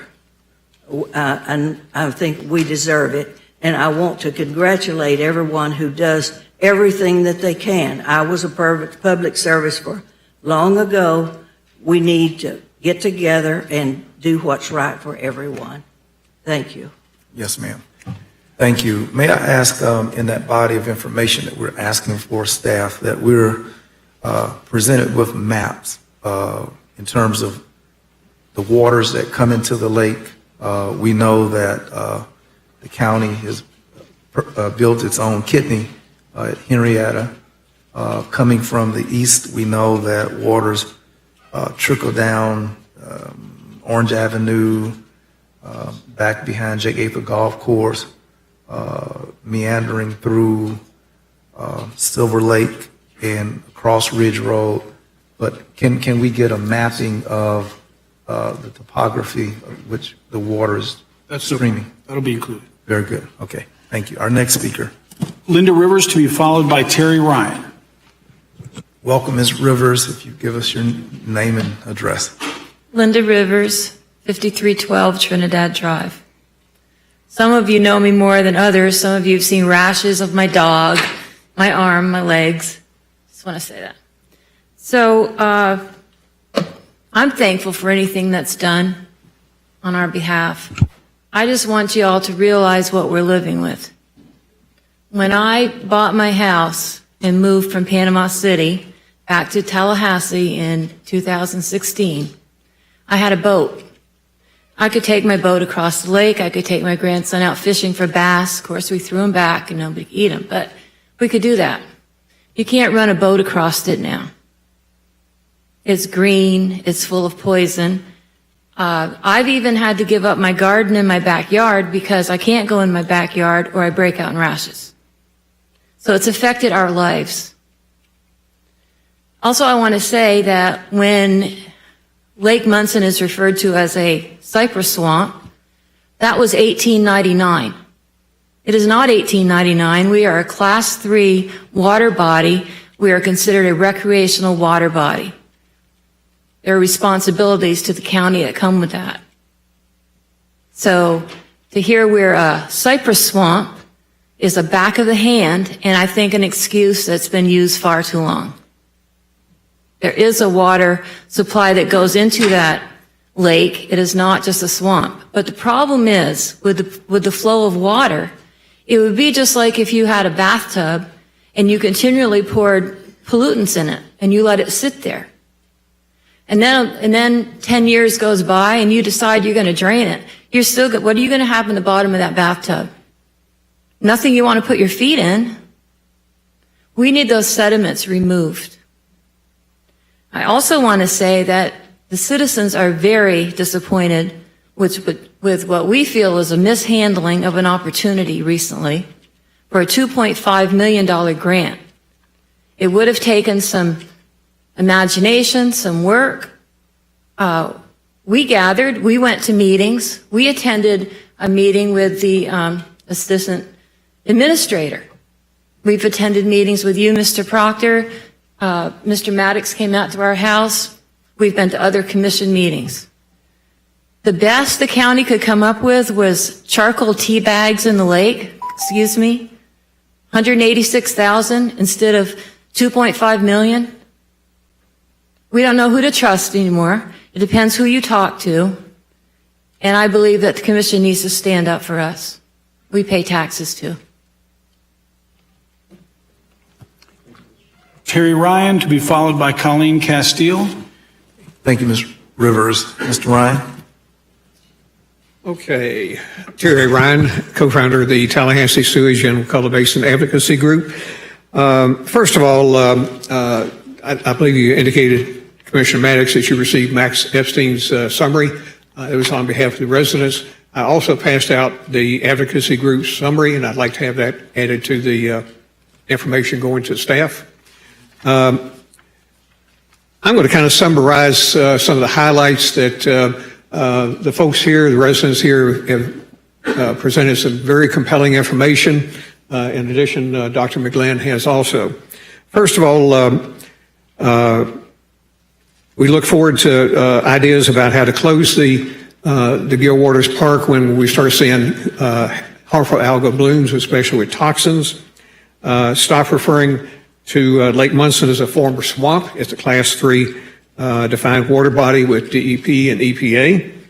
Of most concern, and I hope we can work on this immediately, is the request by residents to have the Florida Department of Health, Leon County, contact residents around Lake Munson immediately and see what their health issues are. That has not been done. We have made many, many requests, and for some reason they're not responding. Hopefully we can do that before the next meeting. We talked about in the Max's summary creating emergency event protocols that when things like this happen, what does the county do? We talked about water quality testing in the Department of Environmental Protection's 2019 sediment study. It recommended that the county do sediment study, water quality testing north of Lake Munson. For some reason, since 2019, that has not been done, and we are strongly urging that that be done among all the different stormwater ponds coming down from the city of Tallahassee. As Ms. Rivers indicated, the staff proposed what we call the tea-bag solution. We are totally against that. Advocacy group is against that. Dr. McGlynn suggested something several weeks ago, many weeks ago, that instead there's a solution called the peroxide chemical solution that can be sprayed on harmful algal blooms, and they die, and it's used all over. That can be done immediately. And this what we're looking at is Dr. McGlynn indicated, these harmful algal bloom mats are flowing to Wakulla Springs. Each of y'all should have gotten a YouTube link, my last one, showing specifically harmful algal blooms flowing from Lake Munson through Munson Slough South and into Wakulla Springs. What you see in that video is very stark. It's different in the sense that typically we hear about tannic acid, okay? We hear about that. No, tannic acid is brown. What we're seeing is green. And we saw swimmers in Wakulla Springs. Thank you very much for your time. Thank you, Ms. Ryan. Any other speakers? Colleen Castile, to be followed by Dr. William Landing.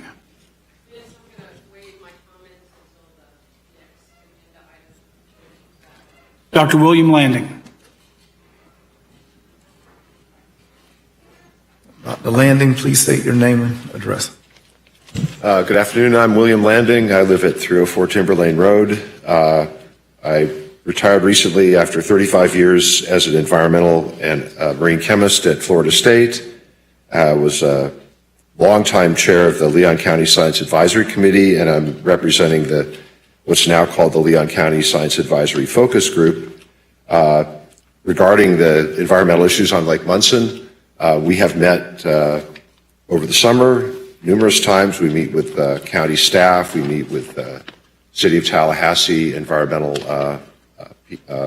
team. There is water quality monitoring being done upstream of Lake Munson on a regular basis. The nutrient levels in that water have declined, and so that overland water running into Lake Munson is in better condition than it was historically.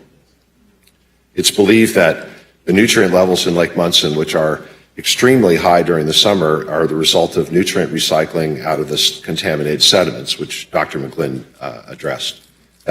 We believe that's the case. That's the belief among Florida Game and Freshwater Fish Commission representatives, the county environmental staff, and the city environmental staff. Our recommendation, and I believe this will be discussed at the October 11th meeting, is that episodic drawdowns on the lake should be conducted. And it's been now more than 11 years since the last drawdown was done. We met at a workshop, a Lake Munson workshop in 2016, and that report of that was presented to the commission in December of 2016, where representatives from the state agencies, the county, and the city all met to discuss the issues going on with Lake Munson. And I think the consensus will be that a drawdown is something that should be done. It should be done this year, and that will serve to help dewater and oxidize and put a cap on the contaminated sediment, and that is something that we can do, and I think that's going to be the recommendation from the Leon County Science Advisory Focus Group. Thank you. Thank you. The final speaker on items 8 and 20 on the consent agenda, Stanley Sims. Mr. Sims, please state your name and. I'm Stanley Sims. I'm at 1320 Avondale Way. Really wasn't going to say anything. My blood pressure is just bothering me, but after Commissioner Proctor name checked me, in years I've watched this lady work, never talk, but work. From FAMU High, basketball games, football games, work. Preservation of a legacy. In the time where democracy and history is being challenged and changed. Thank you. Thank you. Another thing that I think that I would be remiss to say is also to this board, to you, Vince, you chairman and vice chairman, of the sensitivity that you have displayed to these people with such a complex issue. Listen at this room. It's not a spirit of divisive. Everyone is willing to work together in reference to this issue of Lake Monson. That's how government's supposed to work. I shouldn't have to come up here mad and angry in order to make you think I can get something done. That's why I'm purposely talking in my inside voice. My wife would be very proud of me right now. Boom, shakalaka. Yes. But I just think it would be remiss if I just not highlight that. And why that I've buttered you up, I also have one more request that I'd like to add to the Mumford engagement piece. And that is often that the very ones that need these free septic tanks are not the ones that run down first and apply. So I'm asking that those critical septic tanks in areas, especially low income, who don't pretty much know how to address this issue. And I'm not saying that you've made it complicated, you made it soft, but some need to be touched by the hand. And so, again, thank you, commissioners, and also Ms. Pittman, thank you. She used to buy us hot dog, Commissioner Cummings, and all kids didn't have money to get into basketball games, but she was our backup. Thank you. Thank you so much, Mr. Sims, Baby Rattler. In addition to the point that Mr. Sims made with our sensitivities being toward those who may be least financially capable, I think also one of the criteria going forward is to see those who are closest to the lake and starting as a starting point to want to take care and give relief to homes that are closest to the lake and which might have the most immediate impact, and then work back from the lake toward town to and I'm not a scientist, Vince, but I'm just thinking that we protect the closest to the lake and come back toward uptown as a thought going forward. Any other speakers? That concludes the speakers on consent and non-agenda items. Okay, commissioners, we thank you all. Is there a motion for the balance of our consent items? And again, 13 and 8 have been pulled. Okay. Mr. Chair, I'm sorry. Just before we move on real quick, about Lake Munson coming. Thank you to all of you who've shown up, a lot of information. Drove through the neighborhood a couple days after the fish were, your first email about the fish, Terry, I'll say that. And I appreciate the Science Advisory Group. A lot of folks are looking at this right now, and our staff as well. So, Ms. County Administrator, I think we have this well covered.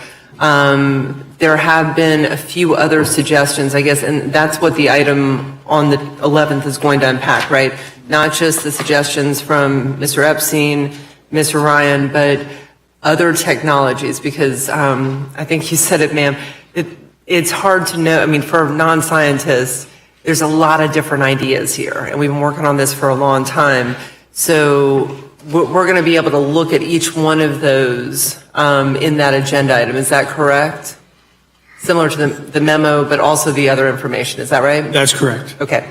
I'm good. I don't need to add much more to that. I just wanted to make sure it was all inclusive so we could see everything in one place. On the Department of Health side, that's a challenging one. We know our friends at the Department of Health have been working really hard on some other issues in the last 2.5 years. What their role is, how they respond, I would like to understand that a little bit in this agenda item. We can obviously encourage them, and in your memo, you mentioned that there had been some contact and everything. There might be some of us who are more sensitive to chemical exposure and, than others. I'm in that category. So not everybody may feel the same impacts, but just understanding what our friends at the health department have done and could do in the future if they have other resources. I appreciate that information too. That's it, Mr. Chair. Thank you. And I'll make a motion. Oh, I'm sorry. We're moving on to the items pulled from consent first, or you want a motion for consent? A motion for consent first, because we have items 8 and 13 pulled still. Okay. So I'll make a motion for the remaining consent items. We have a motion. There's a second, Commissioner Welch. Hearing no other comments, all in favor of consent, please say aye. Okay. I will now relinquish the meeting over to the Vice Chair as I desire to talk to a couple baby rattlers out there.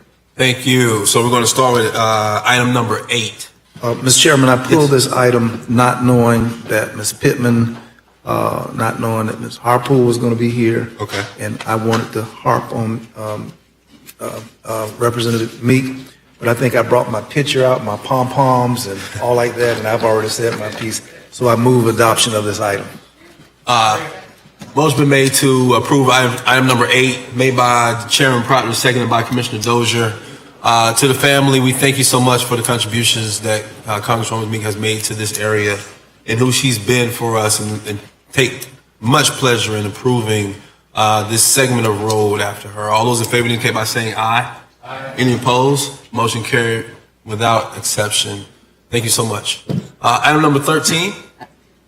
I'm sorry, Commissioner Cummings. Yeah, just very briefly, thank you, Mr. Vice Chair. I just want to thank Ms. Parker and Ms. Pittman and Mr. Sims for coming out, taking the time to speak on this particular issue. It is very sentimental to me, one of the first U.S. congresspersons to represent Florida after Reconstruction. She's a great stateswoman on the local, state, and national level. So I just want you to know that not only are you all proud of her, but I believe all Floridians are proud of her, but especially this Leon County Commission. She was a native of Tallahassee. And I think what a great honor, at a minimum, to name this particular corridor after her. So thank you all for taking the time to come out. Thank you again. Thank you, Commissioner Cummings. Item number 13, correct, Madam Attorney? Was the next item pulled? 13, was it? Okay. Item number 13, the Community Human Services Partnership FY 2023 agency funding was pulled by Commissioner Cummings. Yes, ma'am. Thank you, Mr. Chair. I pulled this particular item from the consent agenda not because I disapprove of the funding to the nonprofit entities, but because I have a conflict with a couple of agencies.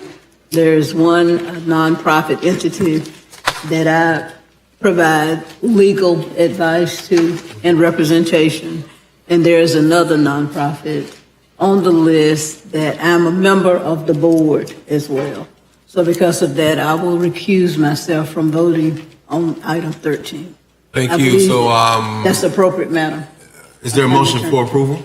Motion for approval made by Commissioner Minor, seconded by Commissioner Welch. Is there an objection? Seeing no objection, we call it 601 with Commissioner Cummings recusing herself. Is that sufficient? 501 with Commissioner Cummings recusing herself. Is that sufficient, Madam Attorney? All right, so we'll move now into general business. Mr. Administrator, are you ready for item number 28? Thank you, Mr. Chairman. Appreciate it very much.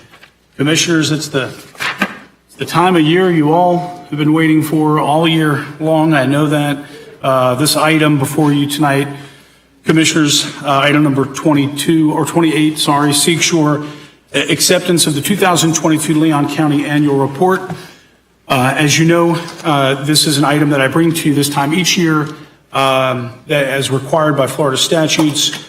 But this, Commissioners, as I always say, is my favorite state mandate and one that I'm happy to fulfill, very proud to fulfill on behalf of all the dedicated men and women of Leon County government. Before you, Commissioners, I've distributed copies of the 2022 Annual Report, which demonstrates all the many ways that Leon County government continues to strive to set the standard in public service. As we do each year, we've produced a short video to promote the annual report and to share our story with as many of the citizens that we serve as possible. That's very important because, Commissioners, as you all know, we're only able to achieve the results that we'll talk about tonight and that you'll find in this report through the active engagement, involvement, input, and support of all of our citizens. So following the short video, Commissioners, I'll present just a few slides that'll delve a little bit deeper into some of the significant milestones and achievements we've made together this year. So with that, Matt Cavell, please cue the video.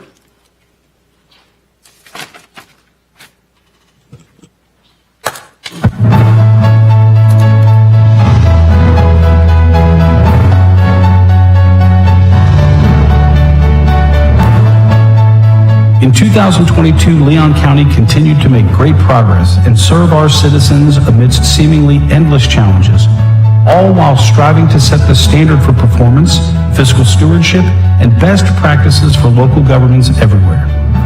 The 2022 Annual Report looks back at the significant progress of the past year. It highlights Leon County's commitment to investing in infrastructure, creating places for people and businesses to thrive, and building a culture of innovation and co-creation, all of which makes our county one of the South's best places to live, work, and play. This annual report to the Board of County Commissioners and our community demonstrates the importance we place in Leon County on having a clear vision and a culture built upon our core values and practices. Our dedicated employees take special pride in setting the standard each day by providing essential services like EMS, Public Works, parks, libraries, and so many others that serve and shape our community. And we did this and so much more in 2022, never losing focus of our ambitious targets and bold goals for the organization and the community, including growing our local tourism economy, addressing pressing issues like homelessness and hunger, protecting our precious environment, and so much more. Through this commitment, we continued our efforts to create a vibrant, resilient, and healthy community, just as we have done throughout the COVID-19 pandemic. When facing our latest challenge of surging Omicron cases, we continued leading efforts to test and vaccinate residents. We also provided tens of millions in critical aid to thousands in our most vulnerable and hardest hit communities.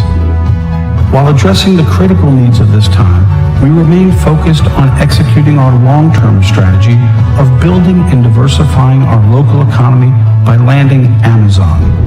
This game-changing project will bring more than 1,000 full-time jobs to our community and lead to $100 million a year in local economic impact. With that same dedication to ensuring our community's brightest future, Leon County made great strides in enhancing our quality of life and protecting our precious water bodies through the removal of hundreds of septic tanks in the South Side. And because building community is all about building connections, we opened new parks and green spaces in 2022 while adding nearly 10 miles of trails. We also revitalized a neighborhood through our annual 9/11 Day of Service project, held our award-winning Created Equal with a frank conversation on voting and racial inequity, and partnered with the community to bring public art to life. Thanks to our continuous efforts to grow our local tourism economy, we are recognized perennially as one of the South's best destinations. And with events roaring back in 2022, we had another record year for local tourism, with $1.2 billion in economic impact and nearly 2.3 million visitors. One such event was the 2022 NCAA Cross Country Championships, which Leon County hosted at Appalachia Regional Park before a national audience. This was the first time in the event's 80-year history that it was held in Florida.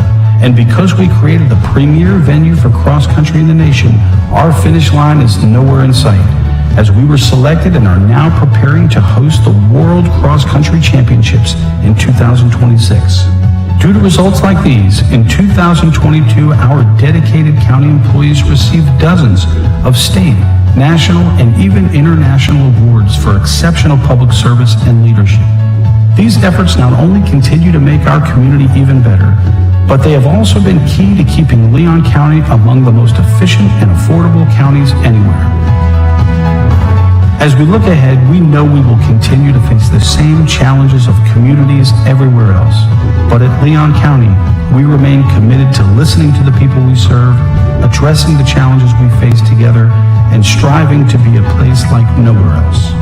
Please learn more about all of Leon County's efforts this year on behalf of and alongside our community in the 2022 annual report. Commissioners, I should just always just be quiet after the annual report video and let that stand.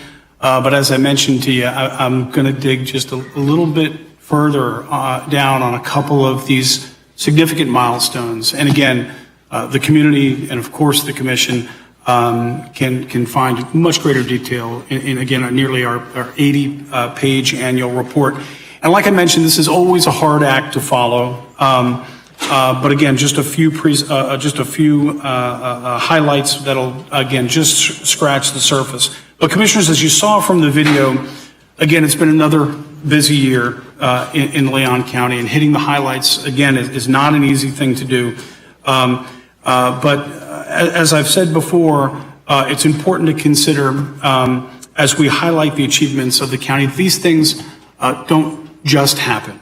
Commissioners, and let me say here at the outset that none of what you'll see or hear or read in the annual report would have been possible without the clear and consistent leadership and direction that we receive from this board. And commissioners, let me say, as I say each and every year, and let me take the opportunity to thank you publicly for believing in this organization and for believing in county employees. That is absolutely critically important to everything we do. And speaking of our team, commissioners, let me also say here at the start that I can't say enough about the commitment and the dedication of our talented team here at Leon County. And I always need to acknowledge again our citizens and so many community partners because we can't do any of the things again that you'll see here tonight alone. So with that, commissioners, just a few slides to hit the highlights of the annual report. Commissioners, as you know, 2022 was a big year for the county as we closed out our 5-year strategic plan with our impact and progress report, which conveyed how we delivered on our ambitious vision and bold goals for the organization and the community. We also launched our new 5-year strategic plan, as this commission knows very well, with your adoption of 43 strategic initiatives, as well as specific 5-year targets and bold goals for each of our strategic priority areas. Commissioners, as because we align our annual report with our 5-year strategic plan, again, not something that many organizations do, you'll see this presentation follows a very familiar format as I highlight, again, just a few selected major accomplishments in each of our 4 strategic priority areas. Before I get into the strategic priority areas, commissioners, let me start off where we always like to start off, which is the broad area of fiscal stewardship, which of course is critical to all of the things that we do at the county. Of course, we are just coming out of budget season, if you will, with our first public hearing tonight. So all of this will sound very familiar to you, commissioners. But first, you'll see on the screen that we balanced the 2022 budget with no change in the millage rate for the 11th consecutive year, and also no change to our EMS MSTU tax rate. This in part is achieved through the active role that employees play in continuously identifying efficiencies and innovations throughout the organization year-round. We did that again this year. This year alone, with an additional $3.4 million in cost savings. That brings our total to $62.8 million in cost savings over just the last few years. In 2022, Commissioners, we were also able to leverage $195 million in grant funding. That's an 11-to-1 grant leveraging ratio. And once again this year, Commissioners, we rank among the most efficient counties in the state with the lowest net budget per capita compared to all like-size counties. And we do this with the most property tax off the tax rolls due to property tax exemptions, as you know. As a result of our sound fiscal stewardship, Commissioners, Moody's again rates Leon County with the highest grade, lowest risk credit rating, even at a time when many state and local governments are experiencing volatility in the credit markets resulting from COVID-19 and inflation and other economic factors. As important as these efficiency metrics are, Commissioners, that I talk about, what we do here at the county is much more, is about much more than being efficient. It's about achieving real results with the resources that we have. And speaking of results, Commissioners, I would like to just start off again, and we'll hit these four pretty quick, but in the area of the economy, again, just to highlight a couple. Again, you saw in the video, and we've talked a lot about landing the Amazon Fulfillment Center. Why? Because quite simply, it was the largest private sector job creation effort in Tallahassee's history, with over 1,000 full-time jobs and $100 million recurring annual impact. But that wasn't all for 2022. We also continue to build our skilled workforce by holding one of our favorite events, which is the seventh annual, in this case, Leon County Leon Works Expo, where we connected over 700 students with skilled career opportunities and local training resources. We partnered with the Appalachia Regional Planning Council and FAMU Federal Credit Union to award more than $1.3 million in microloans to more than 40 local minority and women-owned businesses so far. These loans are supporting over 200 jobs in these businesses. We hosted 14 sporting events, sporting championships. Of course, that's one of our goals, to host these championships because of their economic impact. Again, that contributed to another record year in growing our local tourism economy. And as you saw again in the video, to $1.2 billion in FY22. Again, one of those events was the 2021 NCAA Division I cross-country championships, which we can't seem to talk enough about, but we created that goal, frankly, before we knew it was possible. And now we have our sights set firmly on the World Championships in 2026. Commissioners, just quickly in the area of the environment, again, it's been an ambitious year in the area of the environment. We continue to make great progress on this environmental goal. Just with the preceding conversation that we had here tonight, we look forward to bringing you the agenda item that we talked about earlier. A lot of clarification is needed on that. We look forward to that opportunity. But 500 septic tanks replacements are currently underway around Lake Munson and exclusively in the south side. And that's in addition to the 600 that we've already removed. That's $63 million committed currently, Commissioners. It's never happened. Up until about 5 years ago, we did exactly 0 septic to sewer conversions. So we're making great progress, Commissioners, on that goal.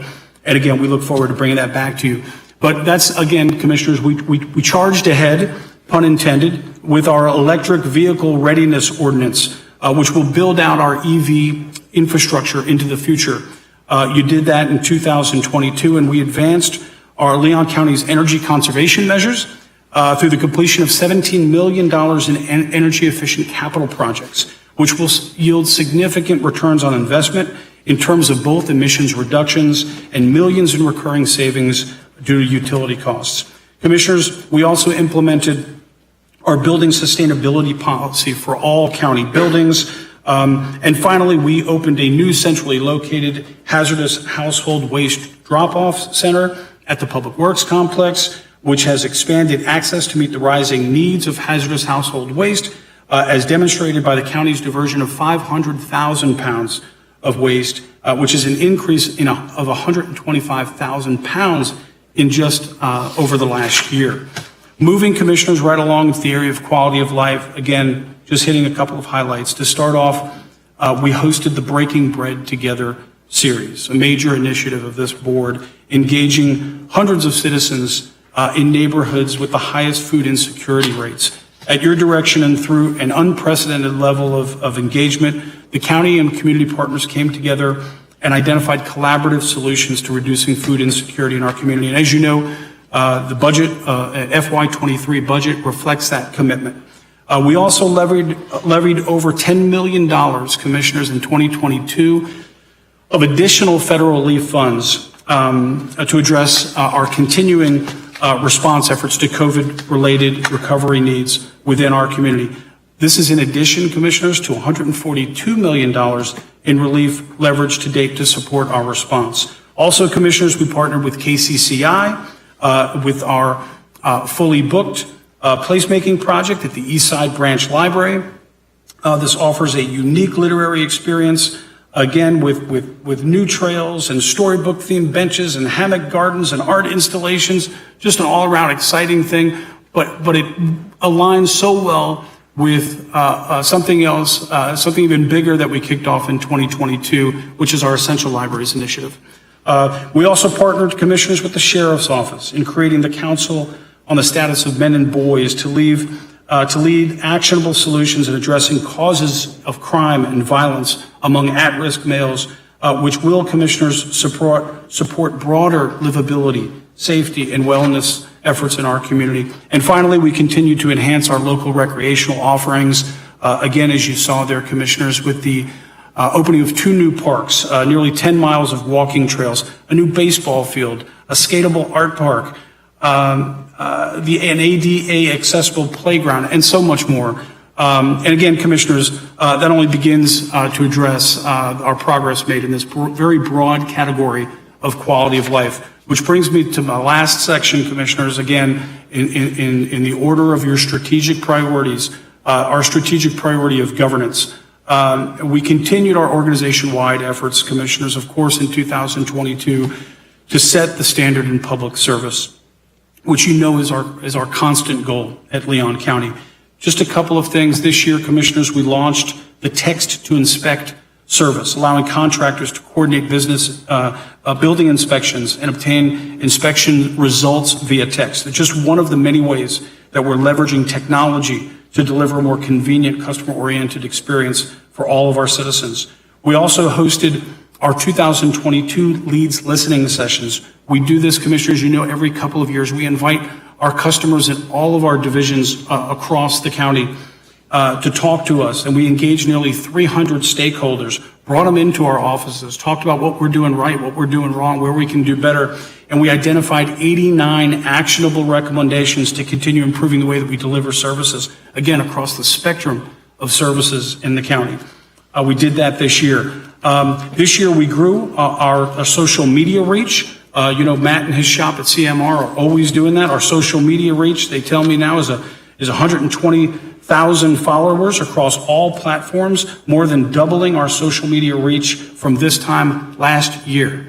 Commissioner, we also hosted county officials from across the state at the Florida Association of Counties Innovation Day, furthering our commitment to learning and improving as an organization, as well as sharing best practices to other counties across the state. And Commissioners, for many of the efforts that you'll read about and you've heard about tonight, we once again were recognized for best practices in county government with 9 more National Best Practices Awards from the National Association of Counties. That brings us to almost 100 over the past 10 years. But who's counting? Yes, we are. Just so you know, Commissioners, that's a lot. As I mentioned earlier, it just scratches the surface. I always take a deep breath at the beginning of this presentation and try to get as much in as I possibly can, making the best use of our time here. But again, it scratches the surface of what we've been able to accomplish together in 2022 on behalf of and alongside the citizens of our community. Of course, Commissioners, the work continues. The challenges will certainly continue. But let me assure you that Leon County is well positioned to meet those challenges and to continue our progress. I want to thank the board again for your leadership. The leadership that you continue to provide. It is absolutely essential for everything we were able to accomplish as an organization in the past year. And of course, I'd like to once again commend the dedication of our Leon County employees for living our people-focused, performance-driven culture here each and every day. You'll not find a more committed or talented team anywhere. And as always, I am just so proud to serve with them every day. Again, just a reminder, the annual report as well as the video are available on our website. And we will share it far and wide. And Commissioners, with that, that concludes my report, and we recommend option 1. Thank you. Thank you, Mr. Administrator. So, Commissioners, let's go. Who wants to speak first? Everybody wants to speak? Mr. Chairman, if you So I'm going to start with the chair first, and then I'm going to come down the dais and around. Mr. Chair. Thank you very much, Mr. Vice Chair. Kudos to our county administrator. Among the projects that he said, this is not a decade report. This is an annual report. And when you take into consideration that we're still coming out of the tailspin of COVID, this kind of report, given so many inhibitions and prohibitions which we've been operating over the past year, is phenomenal. And I want to say to our county administrator, outstanding work. And in his modesty, he mentioned the numbers of awards that our county has received. And it is no wonder that in the midst of the awards that our organization have been received nationally, that he has been cited as the outstanding administrator among city and county executive leaders in the world by the ICMA. It will be early next week that he will receive that award physically. And I want you to know, Commissioners, there was a song, I think, was it Sting, every move you make, every step you take, I'll be watching you. So I'm going to that meeting because we don't want anybody to try to woo our administrator away from us. So every move he takes, every step he takes, I'll be watching him. And people that look like they're not friendly and, you know, coming to whisper in his ear, I'll be listening right to everything they said, no. So we appreciate and respect. And, you know, it's just amazing that Vince has been on a trajectory of ultimate success and awards like that. But we share. We recognize the same date of the year as our birth dates and days. And when you put two aquariums side by side and shoulder to shoulder, one of them becomes administrator of the universe, you know what I mean? So Vince, congratulations. I want to say also, Commissioners, that it does not fail, the obvious in this room is a veteran team. What's very obvious here tonight is the loyal, committed, creative, long-sustaining expertise, brilliance, professionalism, and talent that makes this occur over and over. I am very proud of our team, and we say to all of you, thank you for what you render, what you give, the creative ways. And as I was critiquing and listening to the report, Vince was maybe talking faster than I can hear. I don't hear that fast, Vince, but I thought that Miccosukee, the $4.5 million and the plans for Miccosukee, redevelopment of that school was noteworthy. And maybe you said it, you was talking faster than I can hear. But that too ought to be illuminated. Cheryl, I'm really excited, but I will be on guard to make sure that he comes back home with me. All right. Thank you, sir. Thank you. Thank you, Mr. Chair. We place that responsibility in your hands. Yes, sir. Commissioner Meyer, followed by Commissioner Dozier. Thank you, Mr. Vice Chair.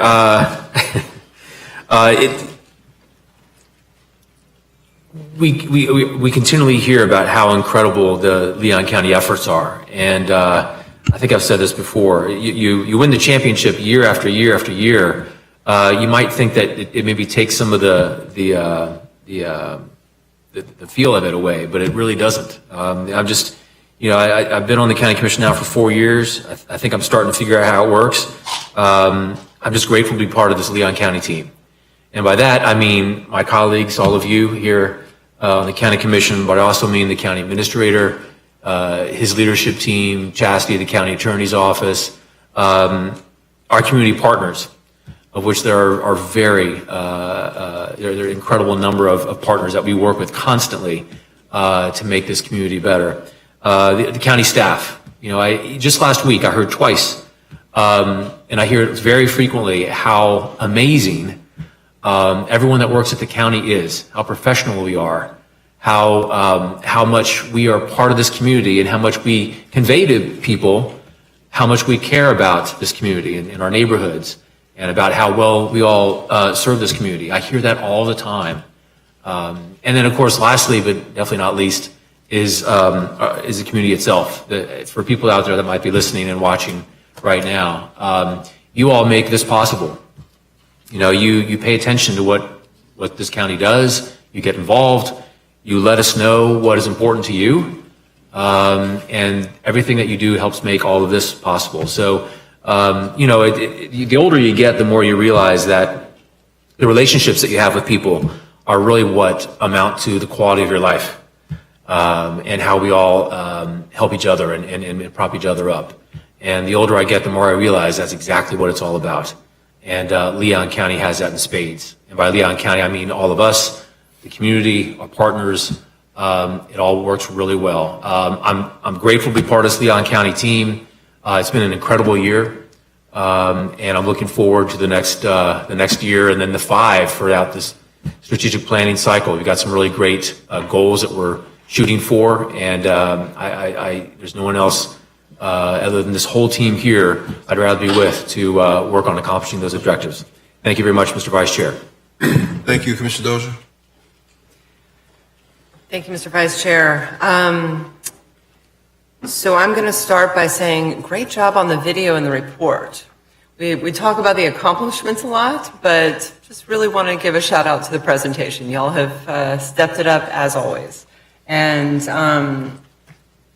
with how communication is done these days, having the video presentation, having these, the information summarized as best we can, and we know we can't capture all of it, it really helps let the community know what Leon County government does, what all the people within Leon County government do, and I think that's really important. So I think, that's not something that we recognize every year. Maybe privately we do, but I just wanted to call out, the presentation, because we do need to communicate this better, and you all are doing that every day. So not to kind of pile on what has already been said, I can say ditto to all of that. I'm very proud of the work of all of our Leon County family, the accomplishments noted in the annual report. Mr. County Administrator, as you said, only maybe the tip of the iceberg, or maybe we should say it is an iceberg. Most of it is always underwater, right? We can't see it. It can't be highlighted and lifted up in the report.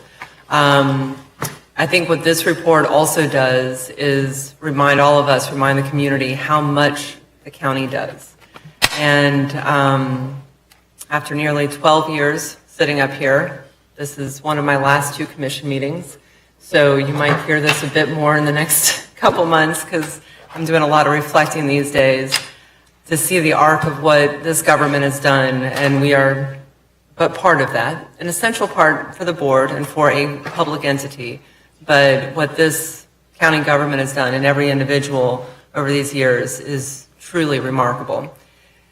As I'm out in the community talking more about the city these days, which is a new venture for me, of course, than the county, it also stands out that people are understanding more and more what the county does. We're all used to, kind of more focus heading across the street. I'll say that. People not necessarily knowing that this government does an incredible amount throughout the community and overlaps with the city. as I'm talking to people, I am very proud of the fact that they know that the county is there for them. They know what we do. They may not know all of it, but they know a lot of it. And particularly with the COVID response, I hear that all the time. I hear from businesses that we've helped, from people we've helped stay in their homes. And it has just been an immense effort. And I also hear about the storm response and hurricanes, the tornadoes, even the pop-up storms like we had last weekend. So digress a little bit from the report, Mr. Vice Chair, Ms. County Administrator, but it really, everything you showed today really ties in with a lot of what I'm hearing, what I'm seeing, and it has been a great honor to work with you all, and you make us proud. So thank you very much. Thank you, Commissioner Dozier. And for those who don't know, this will be Commissioner Dozier's last annual report. Let me say that I have enjoyed serving with you for 12 years. We came this thing together, and it's been a pleasure to have you on this board and be a part of this board. And a lot of the accomplishments over these past 12 years, we can say go back to the way that we were able to function in a collegial nature. Even when we didn't agree on things as a board, we always found a way to get off the dais and remain to be understanding of each other and our differences, but know that we're all working in the same direction. And so you're going to be missed. And we appreciate your service to the board.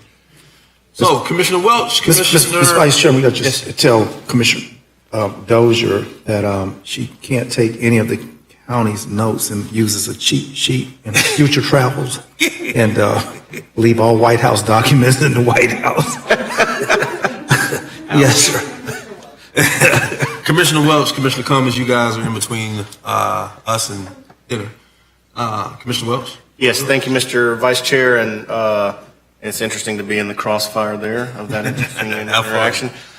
You know, I'm still new, relatively. I haven't been around as long as some of you. Commissioner Proctor, I mean, you've been putting in the work, man. So you've seen a lot of these, and when I see this, I want to ask, it makes me think, do you think Alabama football gets tired of winning? Probably not. I imagine the folks in Tuscaloosa love it. Commissioner Maddox, when you won a national championship, didn't you? I did. Was it perfect? Was every play perfect? No, sir. No, it takes, there's going to be ups and downs, but man, you kept winning. You just kept winning. And so when I think of the county and the annual report and Mr. County Administrator, a couple things stand out to me. Number one is your headshot. I feel like you need to update it, but then I think, man, in 35 years, if you're still here, you're probably going to look the same. So ain't no need to do it. And that's probably like your headshot from high school there. So you're like one of these people who, you look good, you present well, you're refined, you're a smart guy. And I think like your organization reflects that, but then I also think it probably takes a pretty big team to keep you looking so good. And whether that's your tailor or your hairdresser or your wife and your children that keep you on your toes, I feel like the team at the county really makes you look good from the bottom to the top. And the more I get exposed to the county, I realize that, we have a top-notch team. Every employee of the county is a reflection of the community at large. We have a great community. And our county staff reflect that. They embrace that. Really, you all are, and I assume everybody's watching this at home, but I hope not. You all really are the best. In every interaction that I've had with you, that my staff and Kyle have had with you, with the public, you really are the best. And that is reflected in these annual reports. And there's a reason that Commissioner Maddox's team won the national championship in 1999 because they had the best players. And there's a reason that Nick Saban wins national championships because he has the best players. So to Commissioner Minor's point, you never get tired of winning. And I feel like the water boy on the winning team. I still get a ring, even though I may not have put in as much work as everybody else. So all of you at the county, all of our staff and all of our employees, I want you to know that I see you and I appreciate you, and I know our county administrator does, and we deal a lot with the fifth floor folks up here with the deputy county administrator and the county attorney, and they are awesome as well. But we know that the folks out there in the county that are doing the work every day, you make us all look good, and it is your work that makes this annual report so impressive. So thank you, Mr. County Administrator. Thank you to our staff. Looking forward to many more years of impressive stuff. And I did want to just mention real quickly the 2 parks that we brought online in Killearn Acres. County attorney and her staff, along with the county administrator and our Parks and Rec folks, have really facilitated. That was a big one for me this year, and I just wanted to point that out, along with the Miccosukee acquisitions and improvements. So District 4 saw its fair share of really, really impressive work this year. I want to thank y'all for that. Sorry, it went so long. No, it's okay. Thank you, Commissioner Welch. Great points. Commissioner Cummings. Thank you, Mr. Vice Chair. I just want to echo all the other sentiments and add a few of my own, Mr. Administrator. Thank you so much for this beautiful annual report. And as I looked at the video and glanced through the report, I'm proud that a lot of the accomplishments that I was a part of this last year, and I know my fellow commissioners are proud of that as well. I recognize that when we have our monthly meetings, you come forth with agenda items, some for consent, some for debate, and for vote. But every agenda item that you and your staff bring forth, it addresses a need in our community. It demonstrates your care and your concern about the citizens of Leon County. And that should not go unnoticed. I feel proud that that most of the agenda items that you bring forth are very thoughtful. You've thought it out, you've analyzed it, and for the most part, we support those initiatives. So I want to thank you and your very able staff.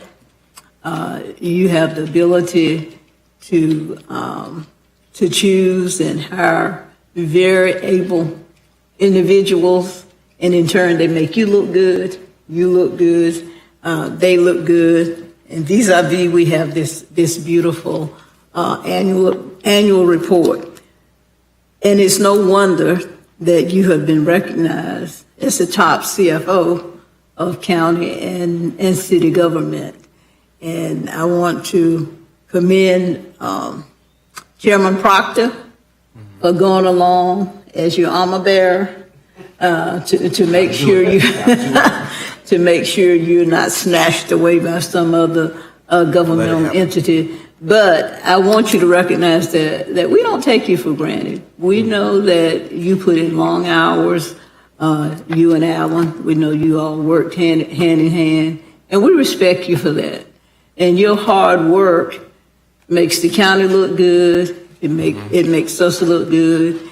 And this report chronicles all that hard work and recognize that we are concerned about every aspect, every issue in this county, whether it's food desert, whether it's homelessness, all the way to advancing the economy, addressing individuals and giving those individuals jobs that will pay a livable wage. So we appreciate all the work you did behind the scenes for months to bring Amazon here. And now we have the results of that hard work with the realization that Amazon is here, and we expect it to have over 1,000 to 1,500 individuals employed at Amazon. That will certainly elevate their socioeconomic status.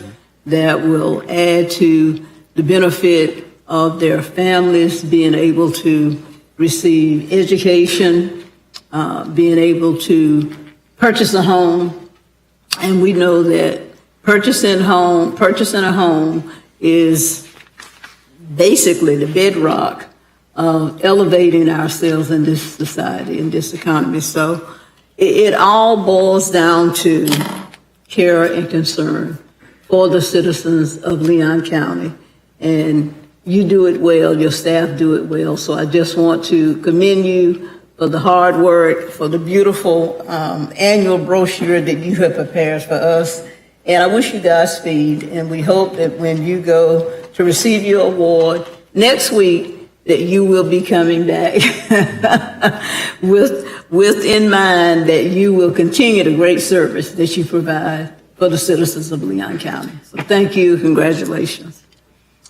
All right, Mr. Administrator, as always, you've done an incredible job of taking the policies and the procedures that we've deemed to be necessary for us to be successful at the board level and implemented those day in and day out amongst our employees. And I appreciate the way you have led, but I appreciate more the way that our Leon County family has executed what we have as thoughts and put it actually into action. So it's a pretty special thing to watch happen now for 12 years. I think the thing we underestimate is every year when we come to the table with a budget, I have to look at our budget, time in and time out, no matter the situation. Our staff has worked within, for 11 years now, the millage rate that we've set and made it work. It didn't matter how good the economy is, didn't matter how bad the economy is, they made it work without us placing more burden on our constituents. And I'm sure our constituents appreciate that, and we appreciate that as a board. And last but not least, I would mention that, you know, in these times when we do have surpluses, I also appreciate the fact that you put some back. I think when I got here, when Commissioner Dozier and I got here, we were at a pretty good fund balance. At the time, we were working it down because we were in the middle of a recession. It looks like we may be headed that way again.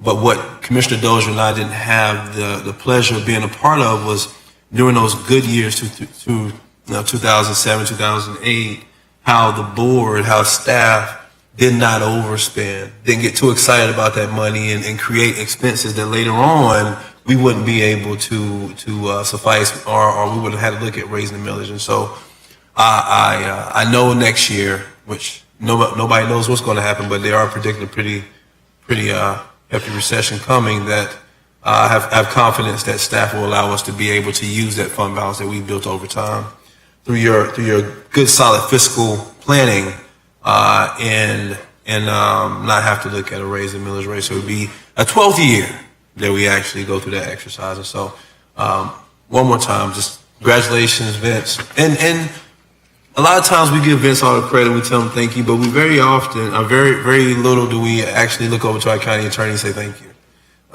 You keep us out of legal trouble, which is just as important as Vince implementing policy. You've been here, how long now? How many years has it been? Two and a half years, and you're doing an amazing job. It's hard to try to come in after a Herb Thiel and up the bar a little bit, but you've managed to do it. And I want to say to this board, particularly Commissioner Dozier, Commissioner Proctor, Chairman Proctor, and myself, we've had the ability to serve with two icons, being Perez alum and Herb Thiel, and been able to find two extraordinary leaders to come in and carry the mantle and do a pretty doggone good job of it, and maybe even raise the bar a little bit. That's pretty amazing. So I want to give you both credit for what you're doing for us, and ask that you continue to just lead the way you're leading. I can see just by looking in their eyes that your staffs believe in you, and we believe in you as a board. So, is there a motion for approval? Motion been made by Commissioner Dozier, seconded by Chairman Proctor. All those in favor indicate by saying aye. Aye. I wasn't giving it to you, but you know, it's the last one.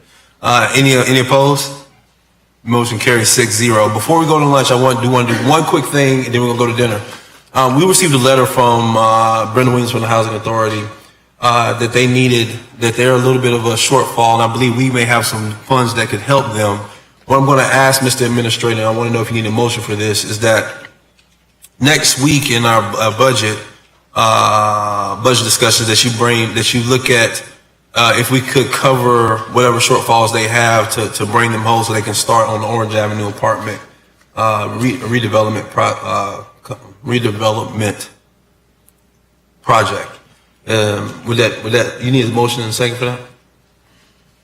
Yes. I move, Mr. Vice Chairman, that we would bring accommodating measures to offset and support the needs of Tallahassee Housing Authority for their Phase 2 funding for the next phase of their project. Motion been made by the chair. Is there a second? Don't second. Mr. Chair. Second by Commissioner Dozier. No. Oh, I can't sorry. second. Is there a second? Take a second.